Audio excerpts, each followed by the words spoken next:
Cheryl Clarkin. Here. Robert Jones. Here. William Mudge. Kimberly Page. Here. Julia Held. Here. Dana Larkin. Here. Thank you. Lorraine, if you could please go over calendars. April 14th, Facilities Subcommittee meeting, 4 p.m., Central Administration Building. April 14th, also Town Council public hearing for the school budget, 7:30 p.m., Beechwood House. April 18th, Good Friday, all schools and offices closed. April 21st, April 25th, spring recess. April 29th, school committee business meeting, 7 p.m., North Kingstown High School cafeteria. Thank you. All right, can everyone hear all right now? Great. Okay.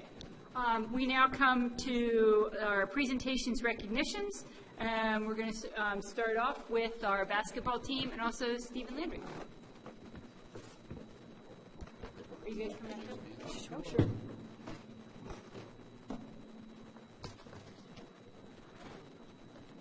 Is my sound on?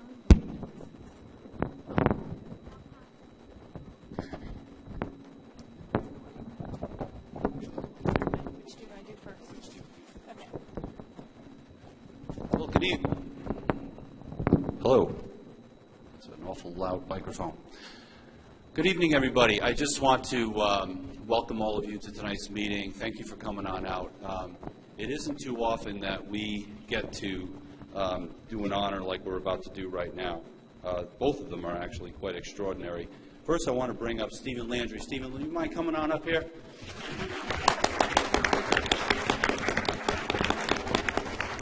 Now, Stephen he came up here. Why don't you stand right over here?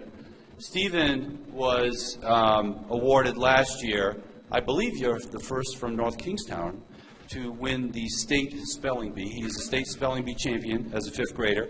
Now at Wickford Middle School, two-time state spelling bee champion, Stephen Landry.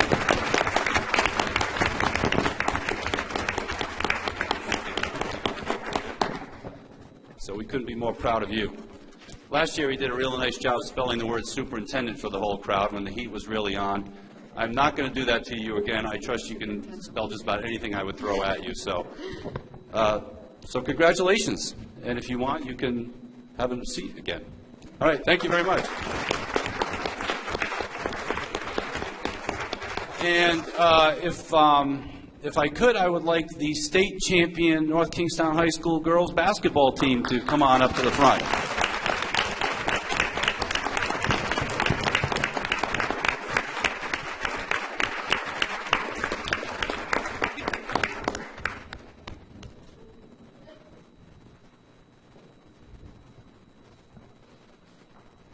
So congratulations, team, on a tremendous effort this year. I know that this was not an easy thing to do by any means. Coach, would you like to say a few words on behalf of the team? Getting used to these press conferences. I mean, it was just a great season. A lot of these girls have been together for 4 years. I got 6 seniors graduating this year, and it's just a great year. I mean, 16-2 in the division, 24-2 overall. Beat LaSalle twice this year, so that's always nice to do. Dr. Kenworthy's alma mater, by the way. So Yeah, that was when I was hired. They told me I had to beat them twice. So that's it. Yeah. Other than that, it's you know, again, you can't do it without great assistance. I got a great assistant, Coach Brenda Westbury. My daughter, who went to this school, and by the way, teachers, she did a great job educating her. She went to college, got a degree, and she's out on her own now. all right. Okay.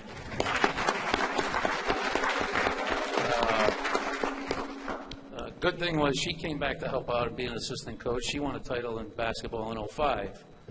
Kelsey DeSantis, another volunteer coach, came back, was here 3 years ago? 4 years ago. She came back to help out, so it's nice to have the kids come back and help. So other than that. All right, so I'm going to call people's names, give you a certificate. If you can make your way on down the reception line here and shake a few hands, that would be wonderful. Alexandra Barton.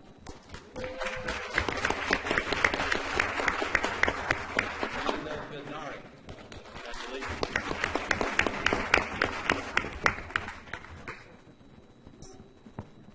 Taylor Buckley.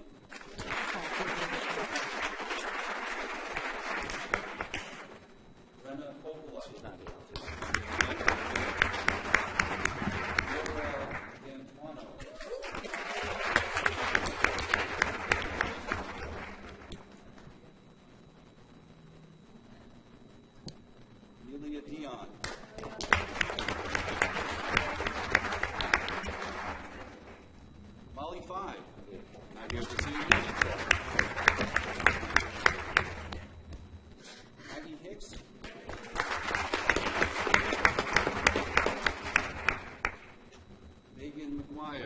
here this evening. Jordan McBriar.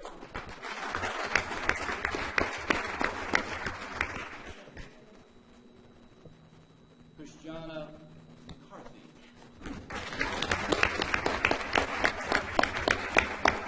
Roma Patel.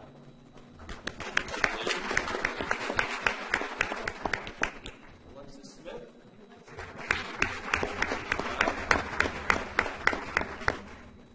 Bridget Soares.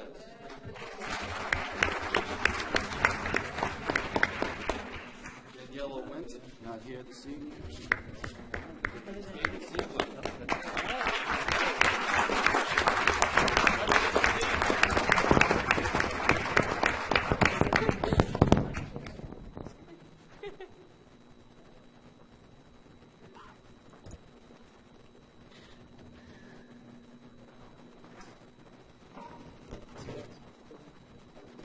So I just had our basketball coach from college call me up the other day looking for money, but it was the sort of thing I'll date myself. In 1986, my college team won the NCAA Division III National Championship. So it was a very exciting time when you win a championship. So I am not tall enough to play, so I was a manager. I don't mean to brag, but in 1986, my college team went to the Final Four, so. I was not on the team, but I was a tutor for the team. It meant a lot. It really did. All right, so that brings us to our audit presentation. Mary King, do you want to take over that? Yes, we have with us tonight Steve Jeremia, who is a partner in the firm of LGC&D. They performed the town and school FY13 audit, and he's here to present some information to you. Really what has happened normally, in the past, school departments used to get separate financial statements on their own, but now we are, through GAAP rules and all the accounting rules, we're really part of the town now, but there is a separate section, and Steve is going to report to us, and if you have any questions for him, please feel free to ask him. Good evening, ladies and gentlemen of the school committee. We recently completed our audit of the financial statements of the town of North Kingston, which included the financial transactions and accounts of the North Kingstown School Department. Thank you for inviting me tonight to discuss with you some financial highlights for 2013 and answer any questions that you might have. The school department's activities include its unrestricted general fund, as well as its financial activities related to restricted funds, for example, grants and other restricted funds that it receives. I'd like to begin this evening by telling you a little bit about the summarized financial information of the unrestricted general fund, and then I'll talk very briefly about the restricted activities. At June 30th, 2013, the school department's unrestricted general fund ended the year with approximately $4,173,000 of assets, $1,645,000 of liabilities, for an excess of assets over the liabilities, or otherwise known as fund balance, of $2,527,000. Now, that fund balance is classified into a variety of different categories, depending upon the restrictions that are placed on that fund balance. At June 30, 2013, there was approximately $119,000 of non-spendable amounts that are sitting in fund balance for which the school department does not have the ability to spend. At June 30th, that really represented a deposit that was sitting with the interlocal trust. The remaining fund balance of approximately $2,409,000 was classified as assigned, since it was restricted or directed for the purpose of spending on education programs. The 2013 final approved budget for the school department was $57,814,000. And that was to be funded by budgeted revenues of approximately $13,389,000, a budgeted appropriation from the town of $44,289,000, and the use of a prior year accumulated fund balance of approximately $136,000. For 2013, the general fund generated revenues of approximately $13,206,000, incurred expenses of $56,660,000. It also received its budgeted appropriation from the town of $44,289,000 and used that portion of the fund balance from the prior year that was carried over into 2013 of approximately $185. As a result, for 2013, the school's general unrestricted fund generated a surplus of approximately $771,000. Now, actual revenues of $13,206 were approximately $183,000 less than the budgeted amount, and that was principally the result of a decrease in tuition revenues that the school department receives from other communities as a result of attendance. Actual expenses of $56,660,000 were $1,154,000 less than the budgeted amount. And that principally resulted from a variety of different changes, but really principally a decrease in payroll and payroll-related costs as a result of the use of additional substitute teachers to fill in some vacant positions, as well as the time period between the time an employee left and the time that position was filled. That aggregated to approximately a $480,000 savings. In addition, there were energy and other related utility savings of approximately $150,000, some facility-related repair and maintenance savings, approximately $7,000, vehicle and equipment savings of approximately $90,000, and a credit that it received from the interlocal trust for its overfunding of insurance that is into the trust of approximately $125,000. As I mentioned before, besides the unrestricted general fund activities, the school department also has a variety of different grants which are restricted for specific purposes. At June 30, 2013, there was approximately $94,000 of fund balance that was restricted to be used for a variety of different grant purposes. In addition to auditing the financial statements, we're required to report on its internal control over financial reporting and its compliance with laws and regulations that affect the amounts that are in the financial statements. We do that as part of the audit because it's mandated by government auditing standards. Those are the standards that we must comply with when auditing a governmental entity. Our reporting for internal controls related to financial reporting included one item that relates to the school department. It specifically relates to the coordination and communication activities between the school department, the school's finance department, and the town's finance department. During 2013 and into fiscal 2014, the human resources in the town's finance department were limited, as well as there were some changes in that town's finance department. This really provides an opportunity for the town, as well as the school finance departments, to enhance its coordination and its communication activities, and we suggest that that be done in the upcoming few months. In addition to the financial audit, we also audit the school department's compliance with major federal financial assistance programs. That's any program or grant in which the school department receives more than $300,000 during the fiscal year. We're happy to report that there are no items of material noncompliance that we detected as a result of doing that single audit. We also do an agreed-upon procedures report for the Rhode Island Department of Education. That's in the process of being wrapped up now, and there were no material findings as a result of that engagement. I'd be happy to answer any questions that you have about the financial statements or the audit process. All right, thank you very much. Committee members, do you have questions? Mrs. Avanzato. Thank you very much. Just kind of reiterating a little bit, it sounds as though there weren't any, material weaknesses, anomalies, or red flags as far as the school department is concerned in this audit. The item related to the coordination is part of one global material weakness in internal control, but that's the only item that affects the school department. When you say global, you mean really the town? It's the town, right, because we actually look at the internal control structure of both the town and the school as one, as Ms. King mentioned, it's really one audit of the town and the school department's financial statements. So that's really the only component that relates to the school department. Okay, that's good to hear. Also, I I did see some correspondence back and forth on this, but the management letter isn't included. Do you know when we'll be able to get that, or? The internal control-related comments are going to actually be within the report that we will issue under government auditing standards.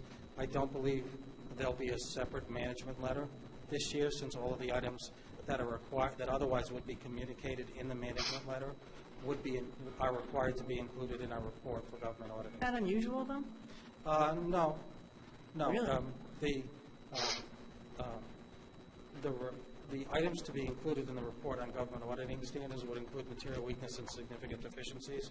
So by default, they're required to be included in that report.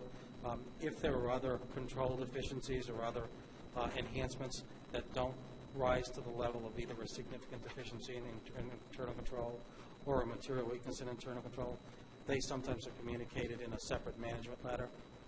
We didn't find anything that, if you will, did not elevate to either a significant deficiency or material weakness.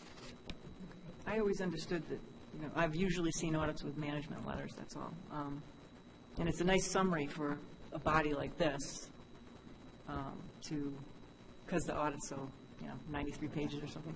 So anyway, yeah, that's all I wanted to add. Thank you very much. You're welcome. Thank you. Anybody else?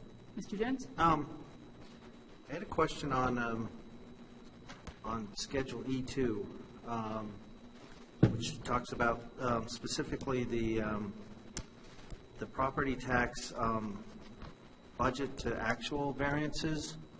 I know that's for fiscal year 13, but do you have that going back prior years too? Is somewhere in the audit? I don't mean to put you on the spot, but It probably would be to go back to those actual audits, Mr. Jones, and I could, what schedule was that?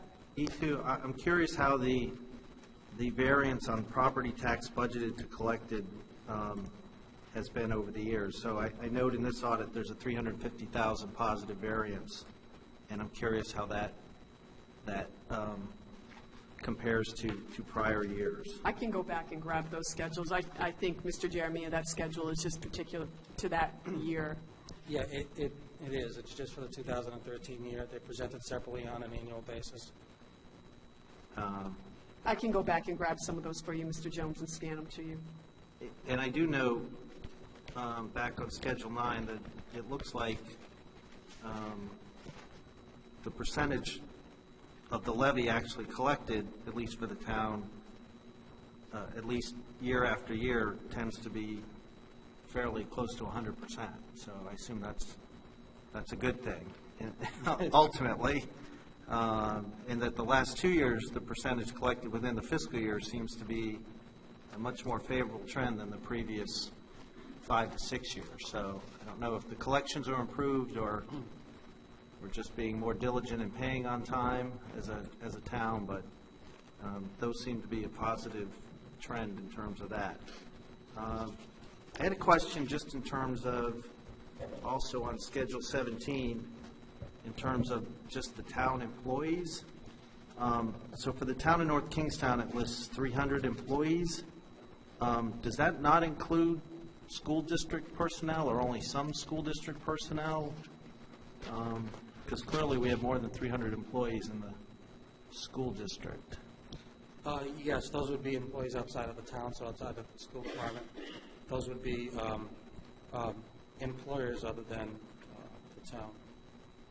So is there a reason why we wouldn't capture North Kingstown School Department employees as an employer of the town? This statistical section that's required by the certificate program that the town applies to is only third-party employers, so it's not the town, it's not the school department. It would be, as you can see, the list of the principal employers that are independent of both the town and the school department. Right. So when it lists that town of North Kingstown 300, who are those people? I'm just curious if those are firefighters and police officers and DPW workers, and why we would count them and we wouldn't count our school district employees. I'm not sure. I'll have to check on that. Okay. Thank you. I'd just be curious in terms of the town's variance rate of of budget to actual collections. I'll grab those schedules for you. I can scan those to you. Thank you. Are there other questions? Mr. Biscardi? Is it too late to request a management letter? Or can we not do that? I mean, just because it's, for us, it's kind of been standard operating procedure. We can prepare a separate letter that will include the comments that's already in the report. I don't believe we had any additional comments other than the amounts, other than the comments that were already included or will be included in that Yellow Book report. Certainly for the committee's use, we can prepare a letter that would include the comment that will be included in the report if it wants a separate letter. Just for clarification, when you say it's in the report, is it within the body of the report, or is it in a separate, on a separate, page that, like a synopsis or a recap, overview, something like that, or is it throughout the body of the report? It is within the body of the report. Actually, it's a schedule attached to the report. The report and the schedule itself is no more than 5 or 6 pages long. So it's not, it's not a voluminous report like the financial statements. So it'd be easy to pull out the information that you would normally include in a management letter. Is that what you're saying? Yes, absolutely. Okay. Mr. Jones? Yeah, I'm sorry. I had one more item. I got sidetracked. I just had a question on Schedule 3 on page 130, which is the fund balance schedule. So I know we reviewed the school fund balance. So the school's fund balance is actually, in terms of the total general fund, that's kept separate from that unassigned general fund, the $9 million that's above, that $13 million that's above that? Or is the school fund, I'm trying to understand if the school fund is incorporated in the overall general fund, or the general fund is a specific breakout separate of the town things, and that school one is broken out separately. The school department's fund balance, the $2,620,000, is separate and apart from the general fund balance of the town. Okay, so that $9.6 million unassigned for the town, and it's probably in here, and I apologize if I didn't read it, but the $3.2 million assigned on the town side, is that for reserve projects or any pension OPEB liabilities or other stuff? I don't recall exactly what the $3.2 million, for the best of my recollection, it's probably for capital project funds and other things that were, other resources that were received by the town for specific purposes.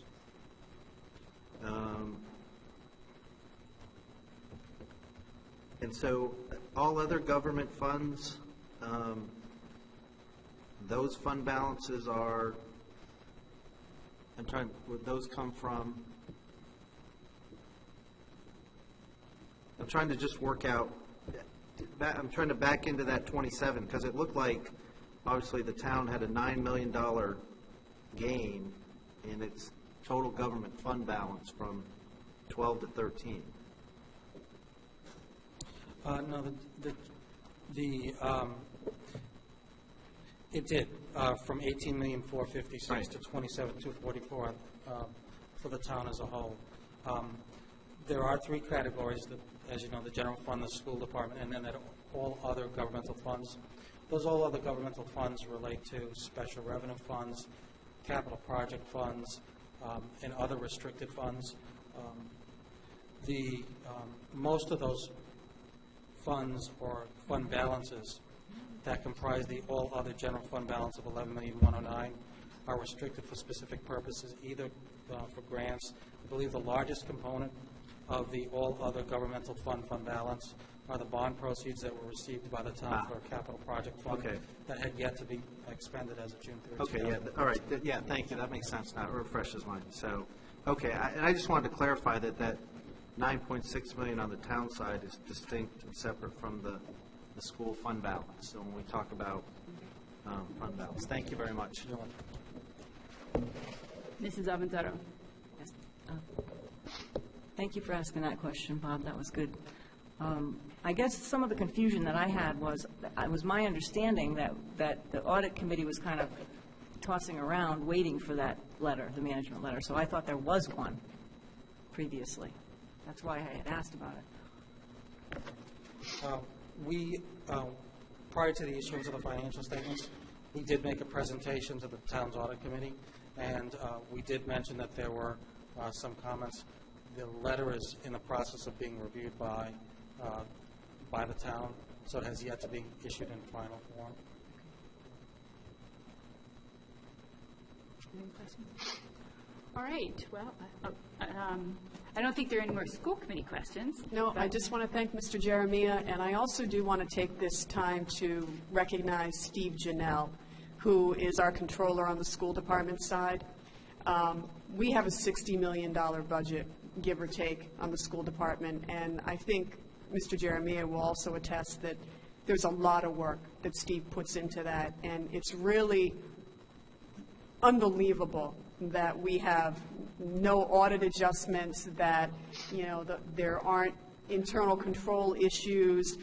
You know, it really is to his credit and the work that he does with his staff, and it is a minimal staff as well, and I just want to recognize him for that good work and that hard work and that diligence that he puts in. Well, thank you very much. Thank you. Thank you.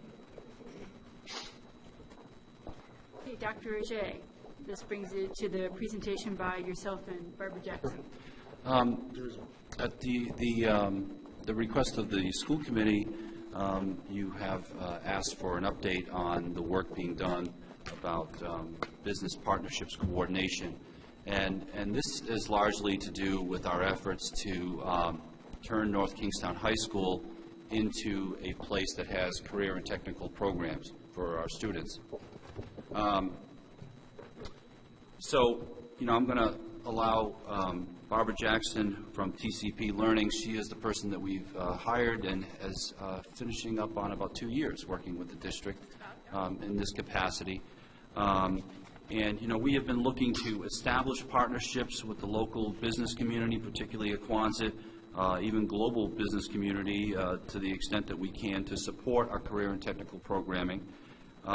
We're looking to establish partnerships with local colleges and universities to benefit our career and technical learning program, and to raise funds for that as well, and to assist our students with job opportunities and career planning types of opportunities. Ever since, you know, I've been in the administration here, since I've been a citizen in this town, I've often reflected about how can this be a community that doesn't have a career and tech center, particularly when we have the most vibrant industrial park right in North Kingstown. And so it's been an effort of my part and you know, the school committee as well, to try to start down the road of growing career and technical programming. As you know, I'm not sure if everybody in the audience knows, but we have created a pathway based on engineering. We chose that area because first of all, it was one offered by RIDE as a growth area that they wanted to help with some funding, but it was also an area that North Kingstown had previously set up Project Lead the Way. So we already had the people and the coursework kind of in place, didn't have to do too much to it, to create for students a viable pathway of coursework in engineering and robotics that when they leave North Kingstown High School, they can have a trade that they can either take right into a career out of high school or to a college to pursue further engineering and robotics, which is our hope. I mean, a lot of our students are already doing that. It's our hope that even more of our students will be doing that and kind of dovetail that with a networking with local businesses right here in Quonset. You know, we've been talking to one of the businesses we talked to is Electric Boat, and they talked to us about how they're going to be needing thousands of new jobs in the next decade. You know, and I see that as, you know, a great opportunity for our town, a great opportunity for this high school to be the place where a lot of those students learn the skills that they're going to need to get to that point. So without any further ado, I'd like to, Ms. Jackson, to talk a little bit about some of the accomplishments that have taken place over the last 2 years and open up a discussion about that. Well, thank you. Can you hear me? Is this, yeah? Okay, so I have a cold, so I have the cold that everybody has. My ears are stuffed and I might cough, so I apologize ahead of time. We have had an interesting 2 years. To start a nonprofit, as we did, during the time when the federal government has kind of shut down not-for-profits has been a very interesting experience. Just so that we're all on the same page, we follow up with the IRS on a quarterly basis, and we still don't have our official 501c3 designation yet. We don't not have it. We haven't been they send you a nasty letter if they don't really think you're going to get it, but we're stuck in the sort of washing machine of the whole issue around 501c3s, because all of them are issued by one place, and I believe it's Iowa, might be Ohio, and we're in the same office as everybody else. So it's going to be a while, but we call them every quarter and spend about 18 hours waiting on the phone, literally, to get to talk to our case manager there, and we're assured that we're in the good pile, not the bad pile, but we don't have the designation. So that has been a very interesting challenge, and we have written to them suggesting that perhaps our fundraiser is a very important anchor that they can use to issue the 501c3 designation to us. So we're hoping that that's going to help us cure their reluctance to move us to the top of the pile. So that was one of the challenges that we had. The other challenge that we had was we found out that many of the nonprofits that are related to North Kingstown School Department are very good at going out and touching businesses already. So most of the larger businesses, the businesses that employ more than 2 people in this town, have already been touched by somebody whose child is in the North Kingstown, or a child who's in the North Kingstown School District, and they already have a relationship. So we're putting a relationship on top of this. And so we've had to be very careful in crafting a relationship that explains to the business why there's a benefit in having this secondary relationship with the NKSD. And what has happened in the past 12 months that's been very helpful to us in creating a very strong and I think long-lived relationship with businesses is that we did get the grant from RIDE, specifically for engineering and robotics. And the businesses in North Kingstown that have the largest ability perhaps to contribute to us are those businesses that need engineers, mechanics, machine operators, welders, all of the types of students that would benefit from such a career pathway. Now, it is not the intention to start a welding program here, certainly not, but there are other trades that come out of an engineering pathway in addition to the engineers that are going to help those businesses survive. I mean, right now the number one job that you can apply for and be working in 8 hours is in engineering or in manufacturing. I mean, there's just such demand and such a lack of skilled trades, particularly in computerized skills, robotics skills, mathematical skills, precision measurement skills. And those are all the skills that the teachers at North Kingstown who are working in this pathway are helping to develop in a very specific and different way than if you're in the general student population. So we have a very strong program going on within the school. It's just amazing to see what these teachers are doing with the small amount of money that they do have to spend on these robotics programs and the CAD/CAM programs and the drafting programs. And we're going to, now that we have such a very clear vision of where we're going to take this first pathway, we're putting together, with their help, a catalog. So rather than go out and say, which we did last year, why don't you let us name a lab after you, Company X, and write a check for $150,000, and we'll call the lab Company X's lab, and we'll buy whatever we want, we'll stick it in that lab. We actually had somebody who was willing to do that until their business was, they lost a lot of business because of the sequester. A couple of their big contracts were cut, so that didn't work out well for them or for us. But what we've decided to do this year that is working very well is to put together this catalog, and people have said to us, come back when you have a specific list of items. Some of them we may be able to donate in kind. So maybe we need some extra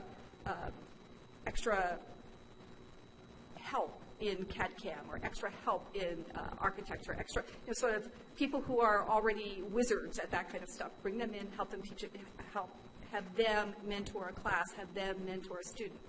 We can have students go to these organizations and work in their shops as interns. We're trying to coordinate that with the summer jobs program this year, which was very successful last year. We hope it will be as successful this year. So we're going to use the career pathway to help steer those students through their summer jobs program, assuming that we get that grant.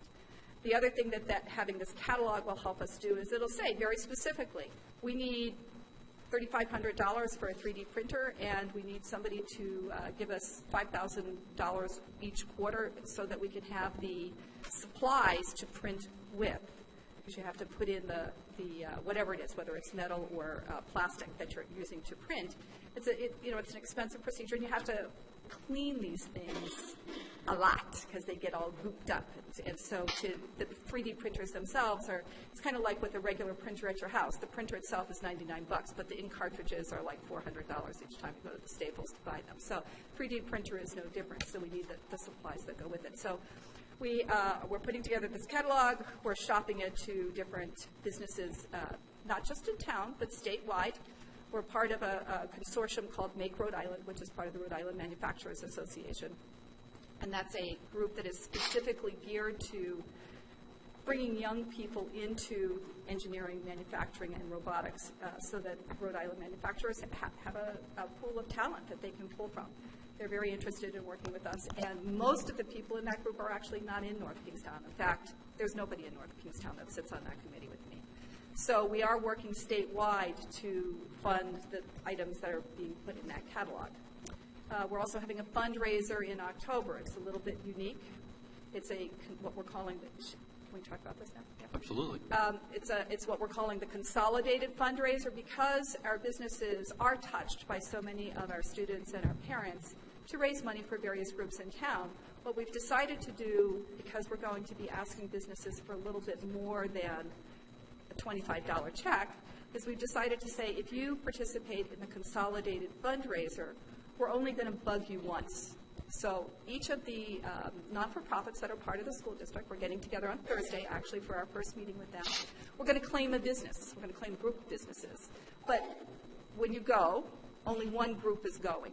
And they're going to go to the business, and they're going to say, can you give us an auction item? Can you give us a service? Can you give us something that we can pool together with other people so that we can put together a substantial silent auction?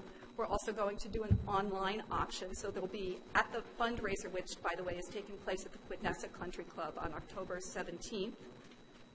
There will be live auction items there and some silent auction items, but for the week before that, we're going to have online sales and auctions so that you don't have to pay to participate in to get in the door to participate in the silent auction. You have to pay for the items that you buy, but you don't have to pay to get in the door, so that we hope that more people, including those that may not be in North Kingstown, will participate in this type of online silent auction. It's also, Martha Pugh with the Chamber of Commerce and I have been working on this. It's a way that we can, in addition to the very large items that might go for $250 or $500, it's a way that we can get a lot of small businesses who actually have never been touched by anybody here to provide a service or a small item that we can put on for a small amount of money on this online auction. What it does for them is it gets their name out there. People will see them on the website, and they'll get a little bit of free advertising in exchange for donating their items. So we hope that I've been told by people who do this for a living, for whatever you make on your ticket sales, you should raise twice as much on the low end and 3 to 3.5 times as much on the high end. Maybe we'll get lucky and it can even be more than that on your auction items. So that's what we're aiming for. Our low end, our goal is $15,000. Our high end is $30,000. That would be a really high end, but you never know. It's the first time we've done this. We're participating, Dr. Auger, with the Booster Club, the PTOs, Links, and COSI/OFL, which is the Office of Family Learning. Is there anybody else that's participating? I think that's it. I hope I haven't left anybody. School-based charitable organizations. Right. So all of us will be going around to literally knock on every single door that we can, including people who are maybe working from home and can do it. Maybe they're people who are doing in-home catering. It's very popular actually here in North Kingstown. We'd like to offer them the opportunity to do a dinner. So it can be these smaller things, and also that means that more people can bid. People who can't afford to do a $500. I'm keeping my fingers crossed that WEI is going to come across with a very nice package for us. So, but that's going to go for a lot of money. Not everybody can afford to bid on that. So we're trying to span as many different opportunities, both for the donations and for the purchasers, because if we don't have purchasers, it doesn't matter about the donations. So we're trying to cover all of our bases, and we're looking forward to a successful evening on October 17th. I wanted to point your attention, I know people in the audience don't have these particular notes, but I provided the committee with some notes about some of the accomplishments, and I want to start by saying that, Ms. Jackson has been the perfect person to help us with this.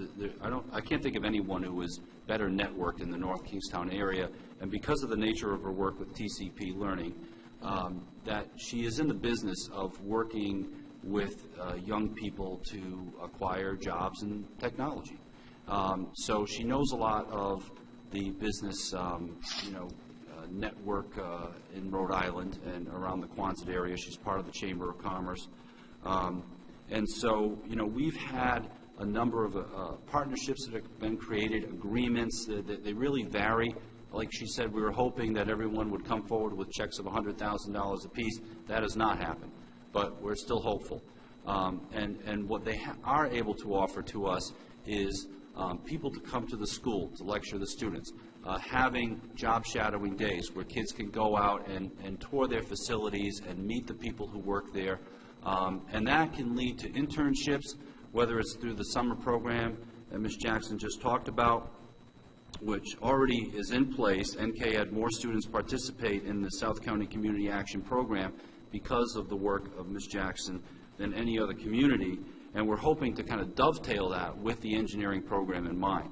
This is not a program where kids will just kind of make a connection and go to work at McDonald's or something like that. They actually have a say in, this is the kind of work I'd like to pursue for a career. Can you help me get there? And Ms. Jackson and the people of South County Community Action help to create that connection, and we see doing that with the engineering programs, and then other programs that we would have in mind as well. Those people tonight in the audience, I think a lot of them know that there's a lot of great elective paths already in place at the high school, such as our business, computing, so there are other potential pathways that we can make, and these are not only good for North Kingstown students, but these will attract students from other communities to come to North Kingstown with the tuition to come here, just like they would to go to Charahoe right now for, say, culinary. They may come to North Kingstown to do engineering, and we find different high-tech pathways.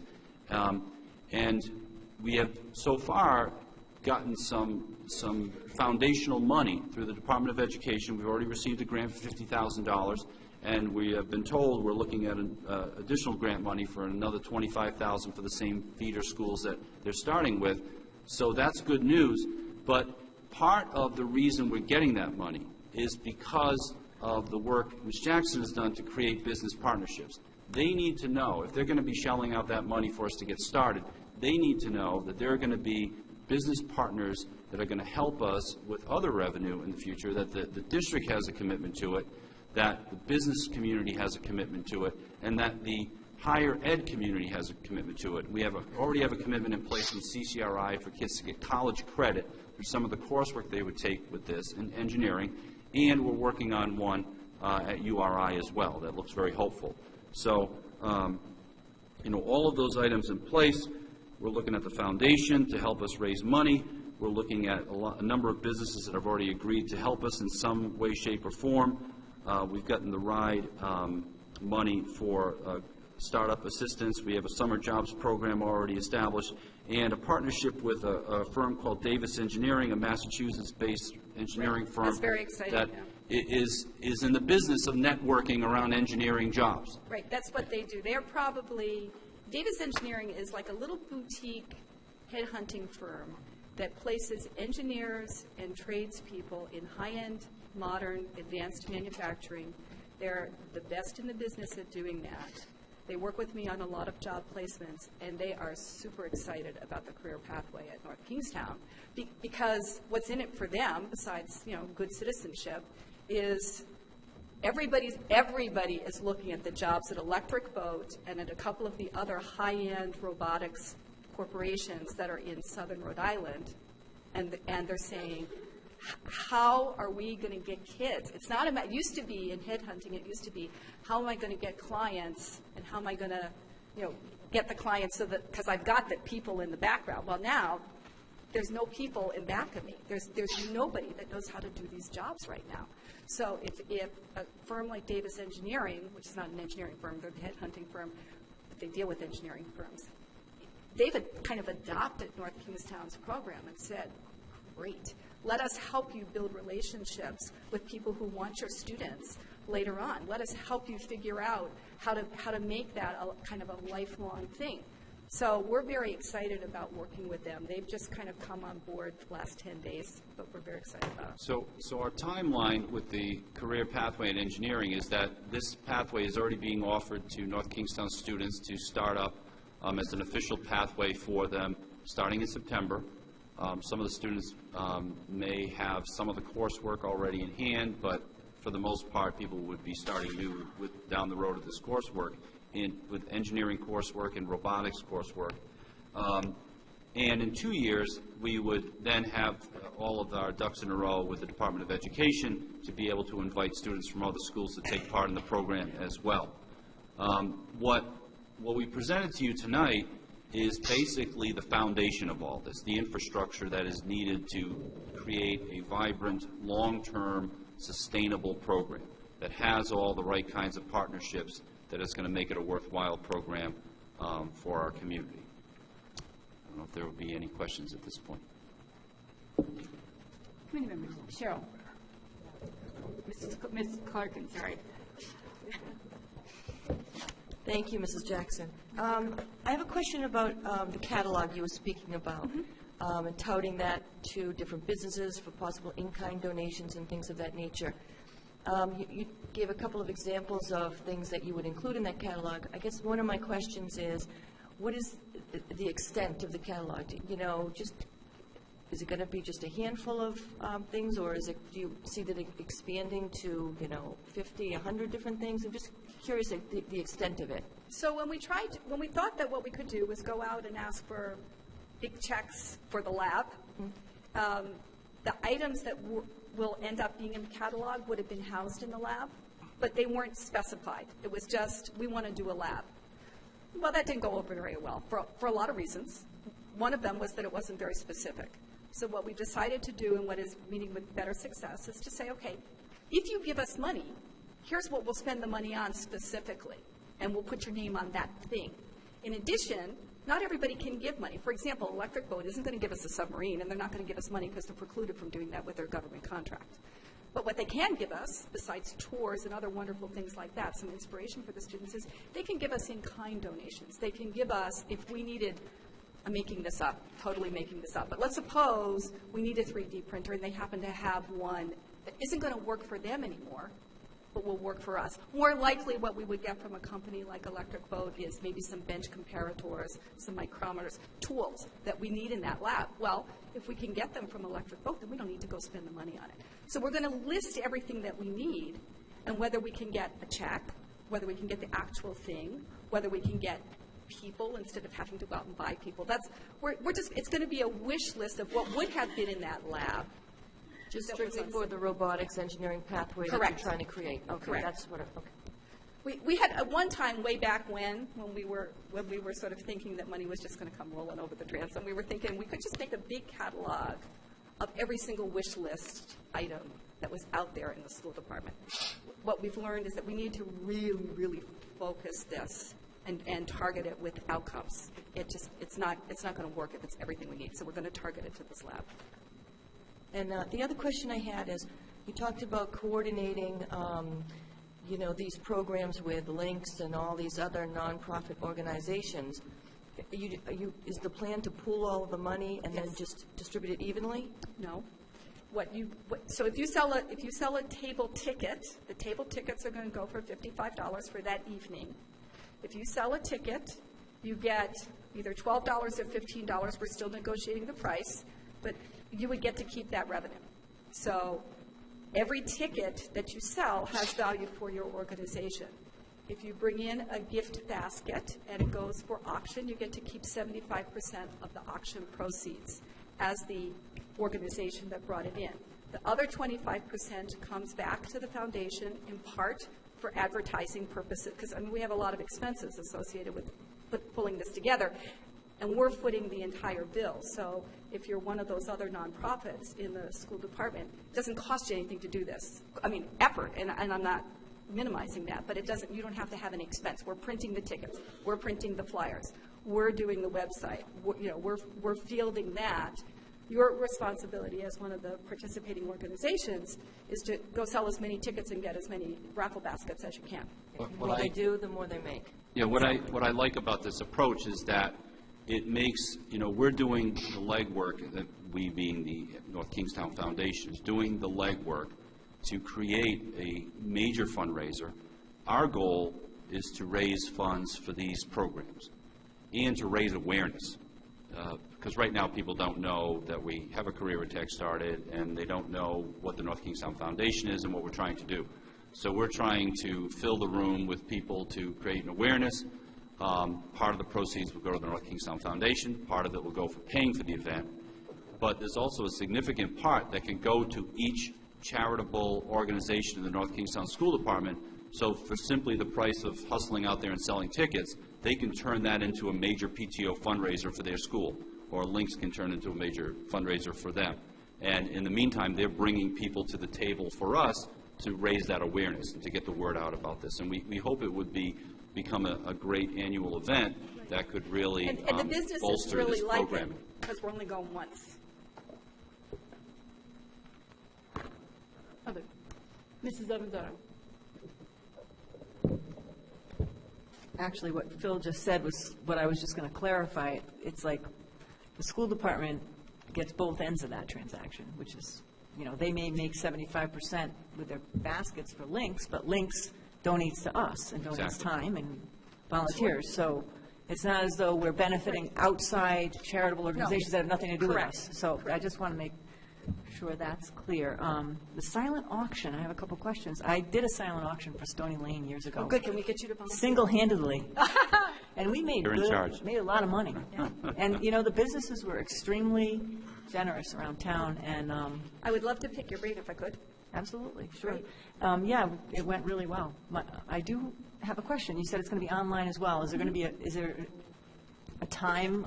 It's going to be open for a certain amount of time? Or? So the week before, what we're thinking, this is subject to change because we've got until October, but what we're thinking is from the 10th to the 15th of October, the items that are available online, which I would imagine be like 90% of the items, right? They'll be available on very specific days. So there'll be a catalog online.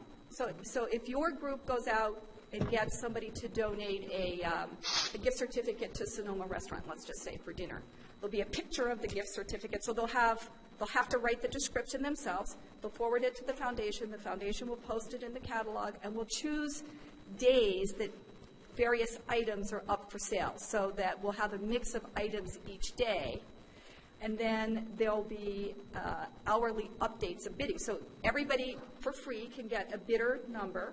They'll send an email into the foundation with their price. They can watch every hour and see, just like if you were writing it on the book, but you can only get an update when we update the price. So virtual, though. It's virtual. Yep. Okay. Mr. Busgarden. I'm just curious to what's the dollar figure that you've attached to the creating this program? Doctor, what do you think that's, what's it going to take to get this? In terms of the career and technical program? Yeah, this new pathway up and running and fully functional.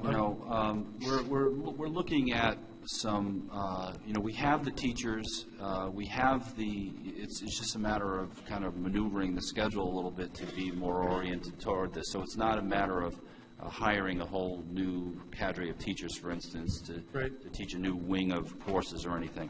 The room is available.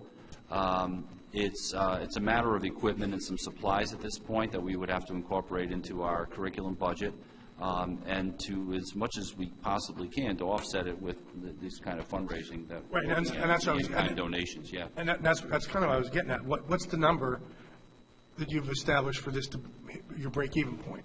What's your goal? What's your financial goal for this fundraiser? You've got to have a number in mind. Well, for the fundraiser, the combined number, as I said, is $15,000 to $30,000 for the fundraiser. That's the And combined that, number. the goal number for the program is kind of an ever-moving item. You know, as the program continues to grow, we're going to continue to need more equipment over the years. Right now, because a lot of students would be beginning at the entry kind of level of this, we're probably not going to need, I know we're definitely not going to need as much equipment as we would need, say, in 2 or 3 years. You know, so we got to kind of factor that in. A lot of the equipment that we've already been able to acquire has either been already in the school, or we've already used the $50,000 of grant money to help us with a lot of the software and 3D printer that we purchased with some of that money, and a lot of computers to help with that lab as well. So, and, you know, we would have to, we're already working with the head of the science department, Rick Powell, to, you know, who's got a background in robotics. He would be one of the teachers involved in this, to kind of work with us about, you know, what we would have to invest on a year-to-year basis. So it kind of, it's not just one number, it's kind of a year-by-year type of thing. So we would be looking at, you know, this as being one of, you know, hopefully a year-to-year type of fundraiser. And, you know, I mean, if we can make $50,000, that would be tremendous. But we're going to, you know, take whatever we get and invest accordingly. So we have a $50,000 grant. Yes. And conservatively $20,000 from this fundraiser. Mm-hmm. That's 70. Yep. So if you were to say, I want to start this tomorrow. And we have another 25, we're told, that's coming from RIDE. Okay, so RIDE's another 25. All right, so then if you said, okay, you know, May 1, I want this, you know, I'm tired of waiting, May 1, let's make this thing happen. Mm-hmm. How much more would you have to put into it after you have $95,000 already in it? I don't know that number off the top of my head. I think we're going to do the best we can with the money that we have, obviously, you know, and that also involves, you know, rerouting some curriculum money that we already have in place, just like we would for any other program, and, you know, doing the best we can year by year. A lot of this also depends on, you know, some of the donations we get with the business partners. As we said, that catalog is big. So if we can find a company that's going to help us purchase a $5,000 item that we don't have to purchase with operational money, that helps as well. So for example, for these robots that we need, there's a lot of little parts, there's a lot of little gears. Well, it turns out that a lot of the little gears are made in Rhode Island. So we're going to go to businesses to make them and say, can you just like donate the little gears so that we don't have to buy the little gears. So having this list of, it's I don't know if you've ever seen a Grainger catalog, but it's kind of like a Grainger catalog level of detail of what we're going after. Because they're real expensive little doodads. But we don't really have a number on what it's going to take to. I wasn't prepared for that question, so I wouldn't be able to tell you right now. I mean, because, you know, we already have $95,000 into it, plus Mrs. Jackson, and I'm just trying to figure out what our break-even point is, I guess. At what point, you know, what is it, and at what point do we anticipate hitting it? Because I realize it's not going to be an instantaneous thing, but there's, you know, there's got to be a break-even point, and you have to figure out about when we're going to hit this. Those are some of the benchmarks that we have to establish for this program. And I think that should be something that the foundation should be considering, and instead of letting this to put a point on it, I guess, and not have it so general. I don't know what the word I'm looking for. I'm trying not to insult anybody, but just to get a more specific idea on, you know, what and when everything's going to happen. And, you know, I understand what you're saying. I think there needs to be, you know, I think we're moving in the direction where more specifics are going to be in place. And quite frankly, you know, we've been told by a number of the business partners that we've approached that the more specifics we can provide to them, the more likely they are to want to help us, because they can see a tangible item with kids in a classroom doing specific kinds of, I know. you know. So we're, you know, this is kind of an evolutionary process. The coursework will be in place next year, and we're going to certainly be learning a lot about, we already are, about the kinds of equipment that we need, and a lot of it is equipment that you use up year to year as well. So you have to, you know, there's got to be a sustainability factor. And, you know, that's something that, you know, I anticipate giving you a lot more information on in the upcoming months and years. I appreciate the fact that you have to walk before you can run, Yeah. and that you have to, you know, that it's like building a business. You have to establish yourself, and you have to have credibility, and you have to have longevity, and you know, then it becomes a snowball effect. I realize that, but we also have to bear in mind that we need to have benchmarks in place and goals to attain, or else sometimes you really never get anywhere, you know, unless you have those things pointing in the right direction. Okay, I see Mrs. Avanzado's hand, and I see Mrs. Clarkin's hand. Dr. Ajay, now, I see your hands, and but there is some sort of, the part of the program is beginning in September?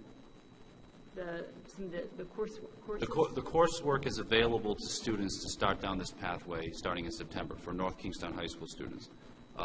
We are not at the point yet of having clearance with RIDE, and that they anticipate that they will be able to do that over the next year, that starting in September of 2015, that we would be able to start recruiting students from other schools and inviting them to be a part of the program as well, just like another career and tech school. Okay, Mrs. Avanzado. Yes, just very briefly, from our perspective on the school committee, when we first entered into this, we talked about benchmarks, and I understand where John's coming from. I'm seeing more specificity today. You know, we haven't had an update in a while. We've been busy with other issues, the budget and everything else. So now we're getting a specific fundraiser is on the calendar. We're specifically, the catalog is planned and is already entered into, and we're going to head down that road. That's all great, because then we can keep tabs on, find out how we do with those. Maybe there'll be different kinds of fundraisers that can be done if those aren't as successful as we hope. It does take time to pull together something like this, a foundation like this, and get it known, get it up and running. Get it out of the IRS. Yeah, right. Well, that's another story. Yeah, exactly. Good luck with that.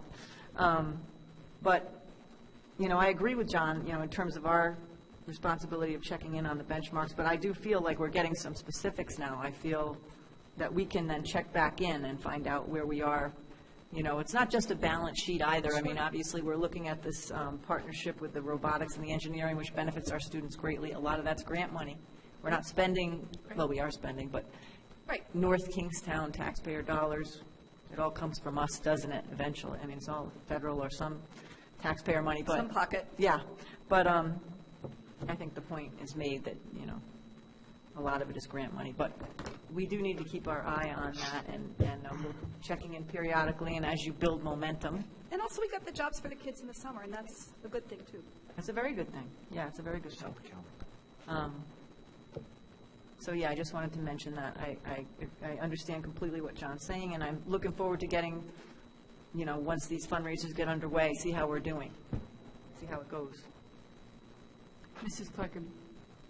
So just building a little bit on what John said, you know, sort of looking for, you know, a number as to what it takes to run a program like this. You know, you get the grant funding and things of that nature. I think one thing that might be helpful for us is it seems like this catalog is a very important component of this program, because that's the equipment and the goods that you're going to need to run the program. For the kids in the lab, you said some of these things are one-time uses and they have to be replenished every year. It might be helpful to us is when the catalog's complete to give us a dollar value associated with that, because then we sort of have an idea as to what amount of money is required to supply this program with all of the products and the equipment and all the lab things that are needed so that sort of an idea above and beyond grants or whatever, what type of funding it might require going forward, and especially if it's going to grow. Well, certainly, I'm happy to provide you with a catalog. It's not even my catalog, it's a catalog that the teachers at the school are putting Yeah, together. I think that would be very helpful. Absolutely, but I want to throw in a caution. So when I put together the catalog, in addition to whatever the teachers put in the catalog, there's likely to be some extra goodies in there that would make it be better. So what I don't want to leave you with is the thought that if the items that are in this catalog can't be acquired, we couldn't have a program, or that if you could add up and put a dollar value next to every single thing that was in that catalog, that would be the cost of the program. That's the cost of the sort of dream program, if you know what I mean. Sure. No, I So while I certainly take your point about benchmarking and following along to see how we're doing on fundraising and see how much the program would cost, if we're going to put out that catalog, we're going to ask for a Cadillac, and we can do the program in a Kia. Right. It just gives us something. Absolutely. You know, Oh, absolutely. so that if for some reason, God forbid, we don't get all these donations that, you know, what we need, we sort of have an idea, okay, well, we didn't get those, this is what it's going to cost. Absolutely. Absolutely. Thank you. Mr. Jones? Dr. Zay, would you clarify on our $50,000 grant, how much we had to match on that? 10,000. And will we have to match if we get another grant of $25K? I'm not aware of that. I'm assuming we'd have to do the same percentage. So that would No, be we'd have to 5,000. match 5K? I'm assuming, but they haven't specified yet. I was curious if we have, I noticed about a month ago, there was a big robotics event in Rhode Island. And I saw at least 3 other school districts that had teams entered, and they had corporate sponsors, or sponsors like Newick. So have we investigated those schools and those sponsors and what they're Actually, getting? I've met with those schools. Yeah. So do you know what arrangements they have with those schools?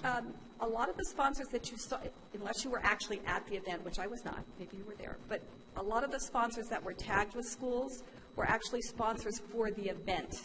So the money that those sponsors looked like they were going to, for example, I always get this one wrong, PCTA, looks like they have a whole lot of global kind of sponsors. Those were sponsors for the event. The event costs a great deal to enter, and it costs a great deal more even than that to put on. So the sponsors are paying for part of the fees that aren't charged to the schools, and that's why they get tagged to those schools. I have met with PCTA. I have a good relationship with them. We've talked about how they've acquired their local sponsors. Many of them actually are in North Kingstown, and we are talking with them. A lot of the businesses that are in our manufacturers Make Rhode Island group are people who are interested in participating. But those big sponsors are like donating $250,000, and they're donating it to First. They're not donating it to the schools. So what it does is it defrays the cost of participation at those events. So, okay, but some of those schools do have some, PCTA does have some Right. corporate sponsors. and do they donate money in kind or both, or? Both. Okay. And so just to clarify, have we gotten any items donated yet to the school district so far? Not for the robotics stuff yet, no. Okay. Thank you. Mr. Biscardi? I just want to apologize because I just got right into the nuts and bolts. I think your silent auction idea is really great. Oh, thanks. I don't, Can I come and pick your brain too? there's not much there, but you're welcome. Whatever's there, you're welcome to it. I just wanted to say, I think it's a great idea, and I tend to forget to thank you for your hard work and just start asking, poking questions, so thank you. So we want everybody to mark down October October 17th on your calendar, and All hopefully, 14 pieces of the Nightlife Orchestra are coming.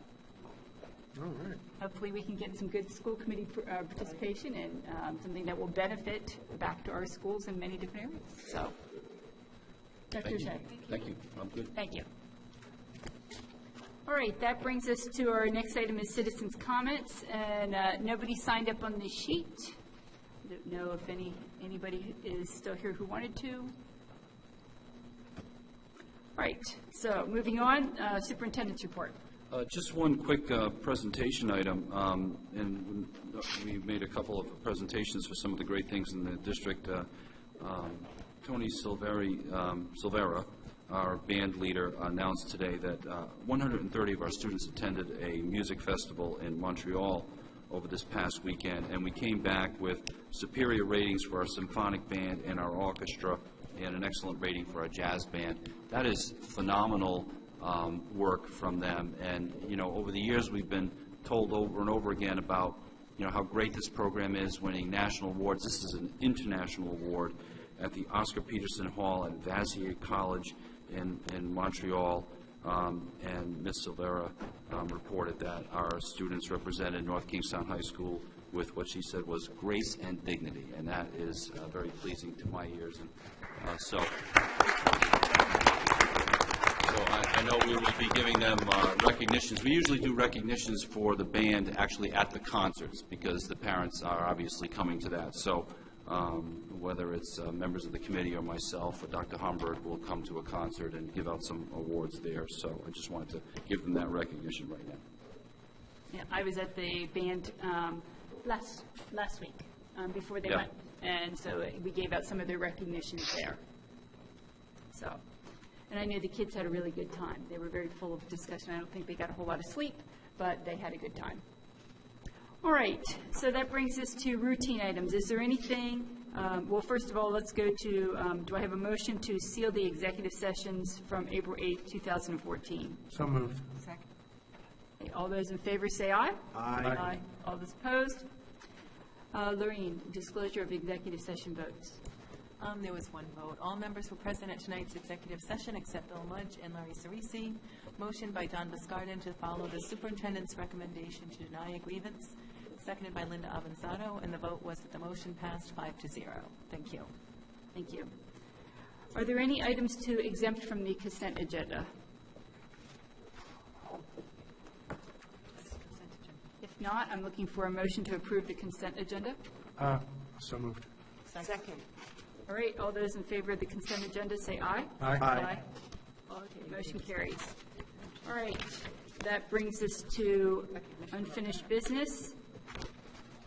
And the first item is the 2014-2015 school budget.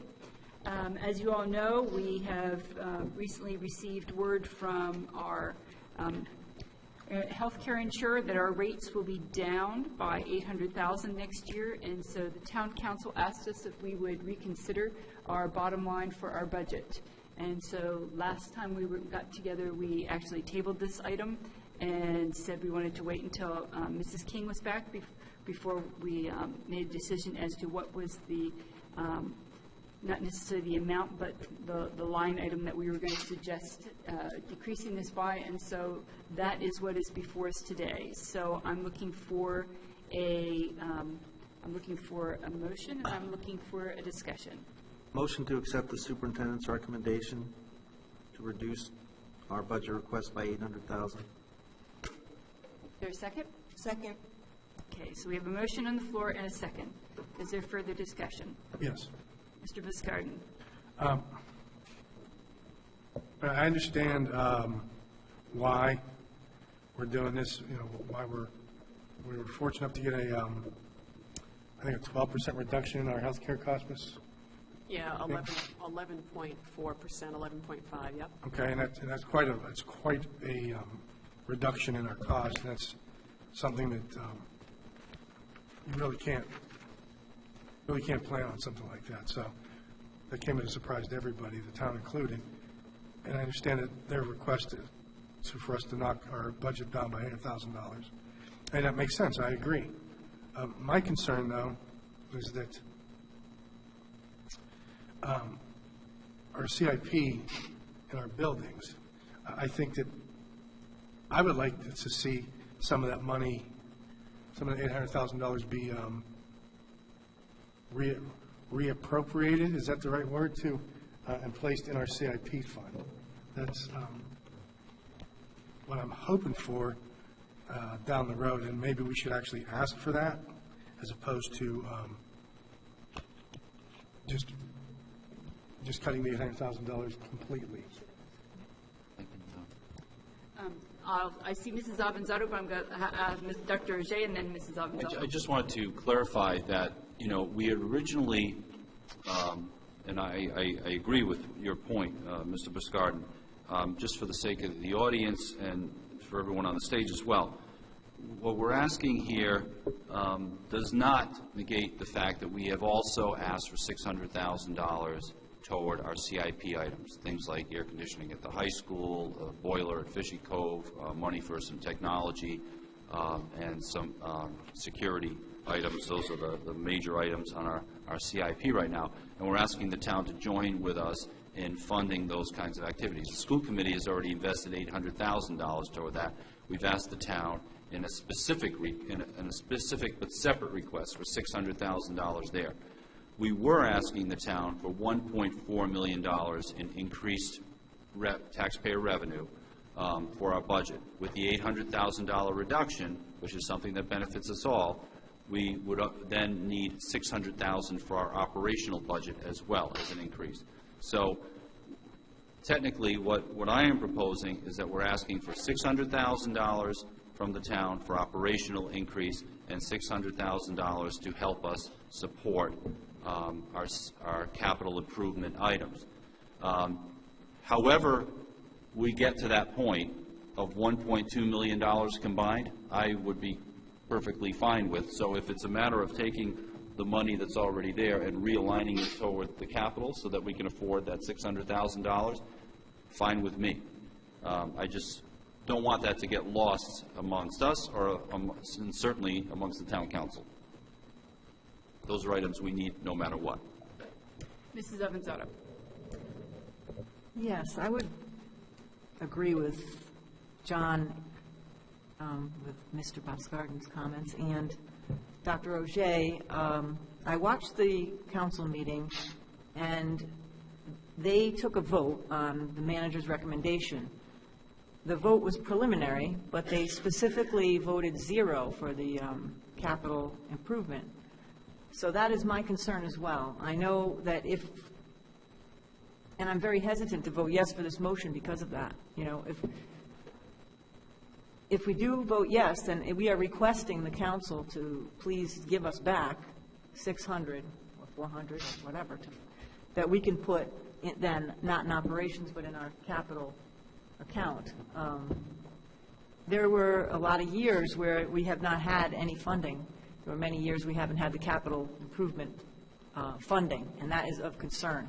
Lots of districts in the northern part of the state have had major issues with their buildings. They've had, catastrophic issues with their buildings where they had to fix them because there was no choice. The roofs were caving in, there was water, and we don't want to get to that point. It's our responsibility as a school committee to keep these buildings as safe and as updated as we can, because they're assets of the town and most importantly, they house our kids. So I'm really concerned, but I think probably we need to recognize that this is extra money that we weren't intending to use in an operational budget, but we need the council to recognize that we need this improvement money. So I'm kind of at a toss-up as to how to do this. If we vote yes on this, then that money's gone unless and until the council then reverses what they've already done, which is give us 0 for the CIP.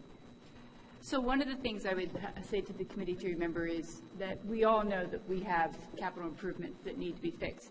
But just like when we take a look at you fixing a boiler or we take a look at buying a bus, we don't take that out of our operating expenses. We take that out of our capital improvement fund. And we have said repeatedly that we can't take out of our operating expenses things that are large item capital items because our budget is just not something that happens every year. So right now, the town is in the process of looking at the operational budget for the entire town of North Kingstown. So it is very likely that they will not fund our CIP out of their operational budget, that it'll be something that, while they've said on stage that they understand our issue with the capital improvement.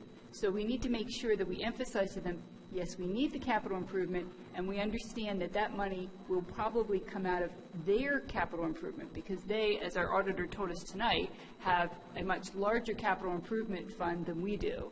I mean, as he said, ours is somewhere over the 2 million mark, and that theirs is over the 9 million mark. And so that should be where we ask for our capital improvement funds, not from the regular operating funds. And it is also the sort of thing, as I was talking to two of the council members about the operating funds and looking at the cut that they made to our request. And one of the things that they said was that in order to, as they go through their budget time, they have to make sure that if there's going to be any increase in taxes, there is basically, they have to go through a process of making sure that everyone is notified so people can come and speak for or against if there's going to be an increase.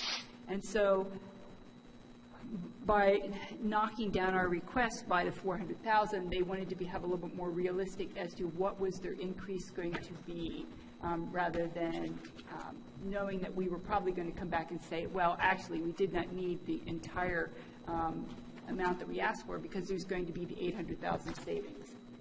So I'm saying two different things. I'm saying we're presenting a budget, as Mr. Jones's motion is, that is much more of a realistic view of what our costs will be for the 2014-2015 year. And it is what we have said that we think we can live within. The capital improvement budget is something separate.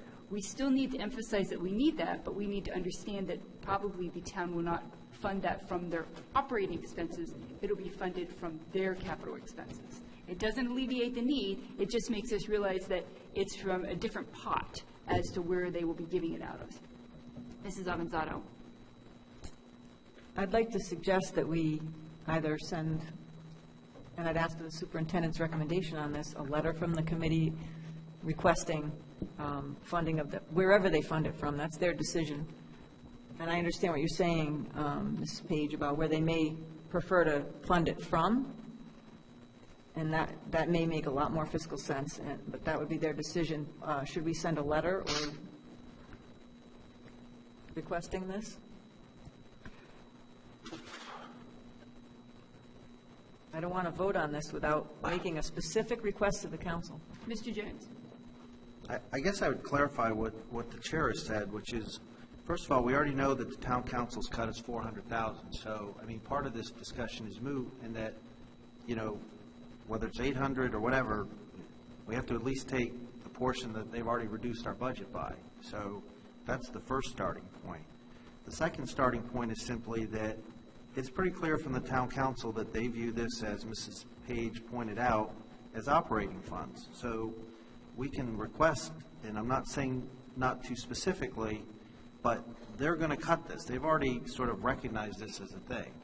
What I would maybe suggest, based on what Mr. Biscard and Mrs. Avanzato said, is what should be important in a plan is a prioritization. And what would be helpful to know from the town council as they think about their entirety of the resourcing they need to allocate is, where do our projects fit in their priority? I think it would be very helpful if they're sort of looking at their end-of-year budget and end-of-year FY14 position as they sit there with their fund balance and saying that might be a source of funding. It's important to us to know, for example, that our boilers rank number 1. What I don't think we've gotten back, whether it's from asset management or ultimately the town council, is a sense of where our capital improvement plans fit. I think that would be a better starting point to understand, you know, if our projects are sitting there, at least the ones we have told them are the most important, at 1 and 2 in the town's eyes, that probably has a better chance of being funded than if they come back and tell us they're sitting at 9, 10, or 11. So I think that might be helpful to get a sense of where the council views us in the priority list first, and then come back in terms of where the funding is. I mean, it's clear from, you know, looking at the audit and the question I asked that, you know, we tend to over-collect tax revenue relative to budget every year, so there could be potentially sources there. And clearly, at least based on the audit, we're sitting on $9.6 million of fund balance, which is separate from our own, on only $34 million of town spending, since we constitute 60+% of the budget. So I would recommend that we first just clean up this from the operational side and then go back and ask them to come back to us with a sense of how they view our capital improvement plan, and then go back to them in terms of the funding. All right, I see hands, but I'm going to have Mrs. King speak, and then I'll go to the hands. Actually, Mr. Jones, we do have information from the Asset Management Committee as how it was presented to the Town Council. And the town's Asset Management Committee, I kind of think we have a bit of a process issue that we need to discuss maybe next year. I'm not sure what we can do about it this year, but I do have a Facilities Management Committee meeting on April 14th to discuss it.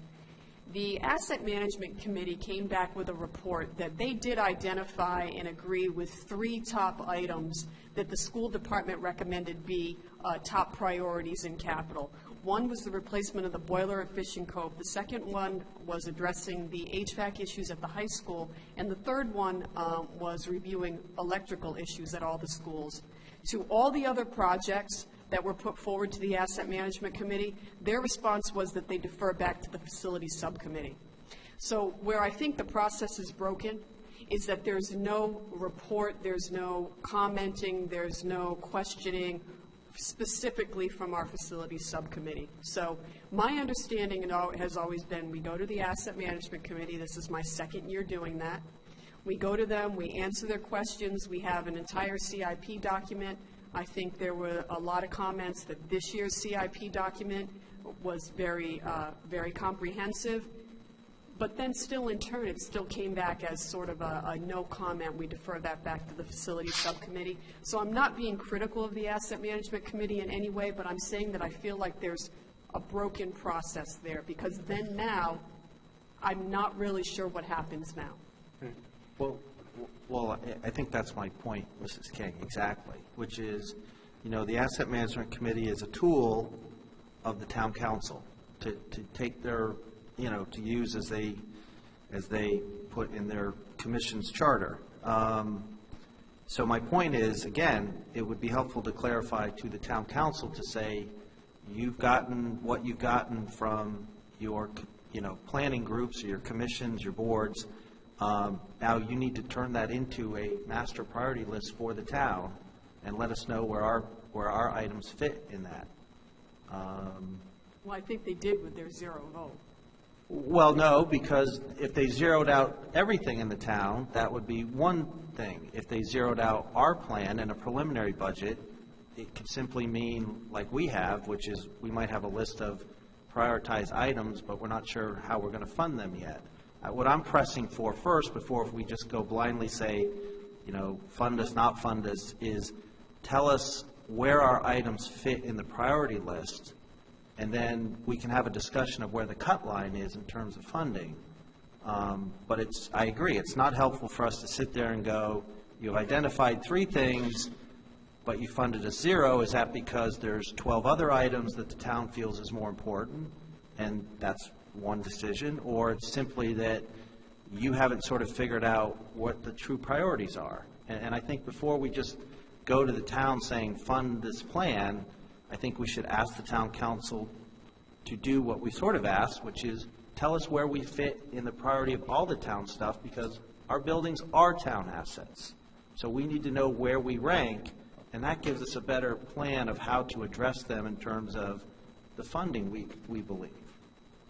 And I do agree, because for the 2 years that I have attended the Asset Management Committee meetings, I have stated that there needs to be some kind of long-term plan. So we have X amount of dollars or X amount of projects, however you want to look at it, of items that need to be addressed now.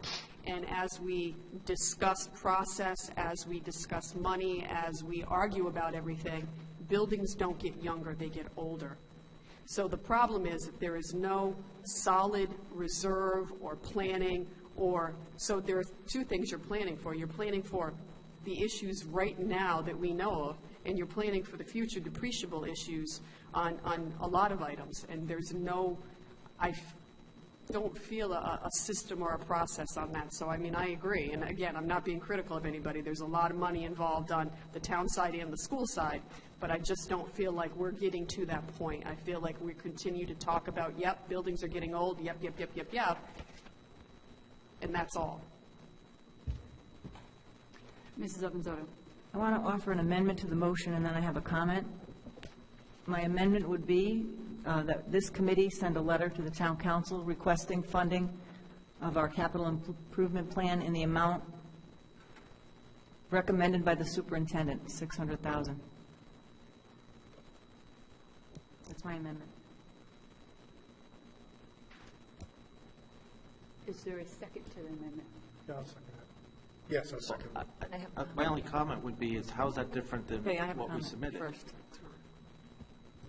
I'm not going to vote for this unless we directly ask this town council for the money. They've already voted 0 for our capital improvement plan. I watched the tape. This is not like we haven't done any work on this. Like, there's no list, there's no prioritized list. We're just flying by the seat of our pants here. A ton of work has gone into this. The CIP is very detailed and thorough. It's prioritized. They already know what our needs are for the most part. So I just want to make sure that before this committee, who has an obligation to advocate for the students in the schools, before we cut deeply and give away an additional amount, which we've, already done some cutting, that we make that request at the same time, because I'm concerned that they've already voted 0. So I don't know if that's going to stand. There wasn't any indication that they're going to go back and to redo this. I would have thought that would have been the time to vote some money to our capital improvement plan. We put a lot of time and effort into it. It's not as if it was just a shoddy thing we threw together at the last second. So I think we need to send the letter. That's just my take on this. Well, I'm sorry. Mr. Biscarden. How can we word this so it reflects what you were saying, Ms. Page, and what Dr. Ogier was saying about it not coming out of their operating costs, which, you know what, it's what, bottom line is what pockets they want to take it out of. It's come from the same place. It's just what area. To me, it's 6 of one, a dozen of the other, but I'm not an accountant, so I'm not going to argue that point very vehemently.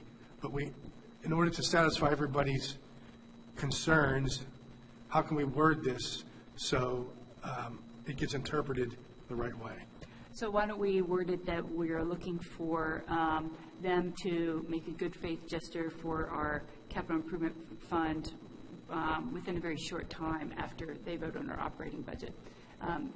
Because essentially, it's the sort of thing of if we wait until the end of the year, that doesn't allow us enough time to set up any capital projects over the summer. And last year, we had quite a few capital improvement projects, and it was the sort of thing of we were voting on those items in May. We were voting on those items.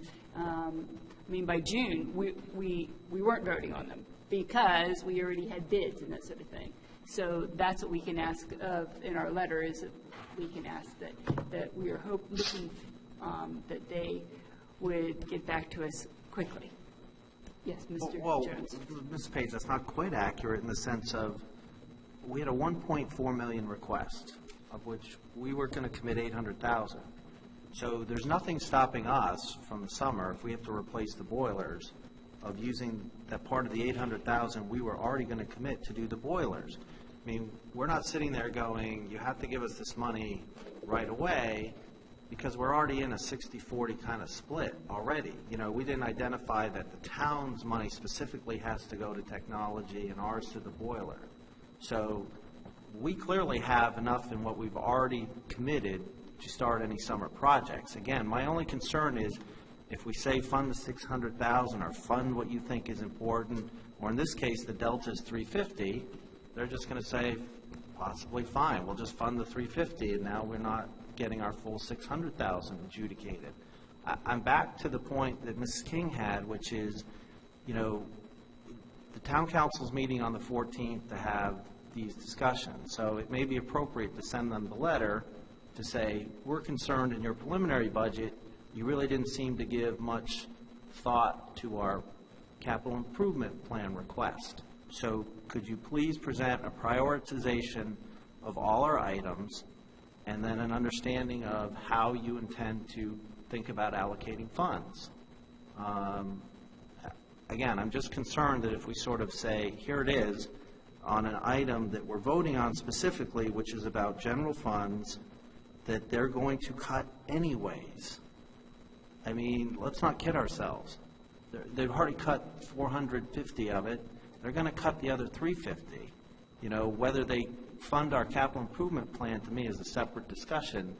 And I'd rather have it in terms of prioritization and funding than putting them on the spot to say, well, we want to hold back 350, and that's what you should fund us.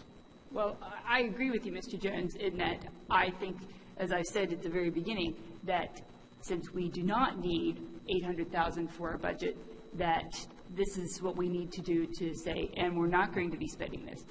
I'm just also trying to basically address some of the concerns that I've heard from at least two committee members here who are saying about the capital project. Now, it does not, what I said does not address Mrs. King in what she said, that we don't have a townwide plan.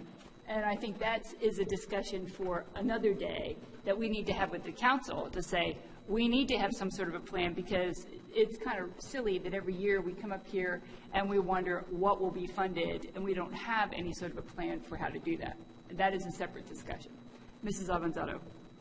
To your last point, we had a policy in this town. It was an unwritten kind of a policy. I guess you could call it like a resolution, maybe an agreement. I'm not sure if the council ever voted on it years ago, that the town council would allocate $500,000 to our CIP every year. That is the policy of the town, and it didn't happen for many, many years. So there was a plan of sorts in place. It never happened. It didn't happen year after year after year. I don't agree. I mean, I agree it's a separate issue because it's a separate fund. We're not talking about operating funds. We're talking about CIP. But this is the time. This is budget time. This is when they vote on it. This is when we talk about it. That's why we put together the request for the CIP and presented it with the budget. It's part of the budget. They said no. They voted zero. So that's why I'm asking that, and I've made my motion, and it's been seconded to amend the original motion. I can vote for that, to cut more money from our own budget, only if we at least ask for them to, fund that CIP in the amount that the superintendent is requesting. Mr. Biscardi. Now, correct me if I'm wrong, but the town, like the school department does, every year looks at their general fund and determines what they're going to allocate money for, correct? You look at your big pot of money and determine how much you're going to put where, right, Doctor? I mean, I'm oversimplifying it, but I'm not trying to pigeonhole you, I'm assuming that's what they do. Okay, because that's what you do, right? You guys do, you get your big... Collectively, yeah, yes. Yeah. You guys sit there and determine how much money's going to go where. So if we, on paper, give them an $800,000 less of a request, that means they have, in theory, $800,000 more in which to divvy up amongst their different line items. Am I, so far so good? Seemed to me, although the money isn't really there yet. No, it's additional money we're asking for. Right, so. right. No, this is paper money. This is This isn't money we can go out and buy a cup of coffee with. This is just spreadsheet money. Well, then, if all of a sudden they have $800,000 more in their spreadsheet than they did 2 weeks ago, that means that's $800,000 they don't have to allocate because they have more money for. So I don't see what the difference is when we ask for this. It's the money that's coming out of the town budget. What determines it is, maybe I'm wrong. If I am, please just tell me that it's how they're allocating their money and how they have more of it which to put in the line items. Because we're not, not to mention money that they saved because of the same savings on their health care.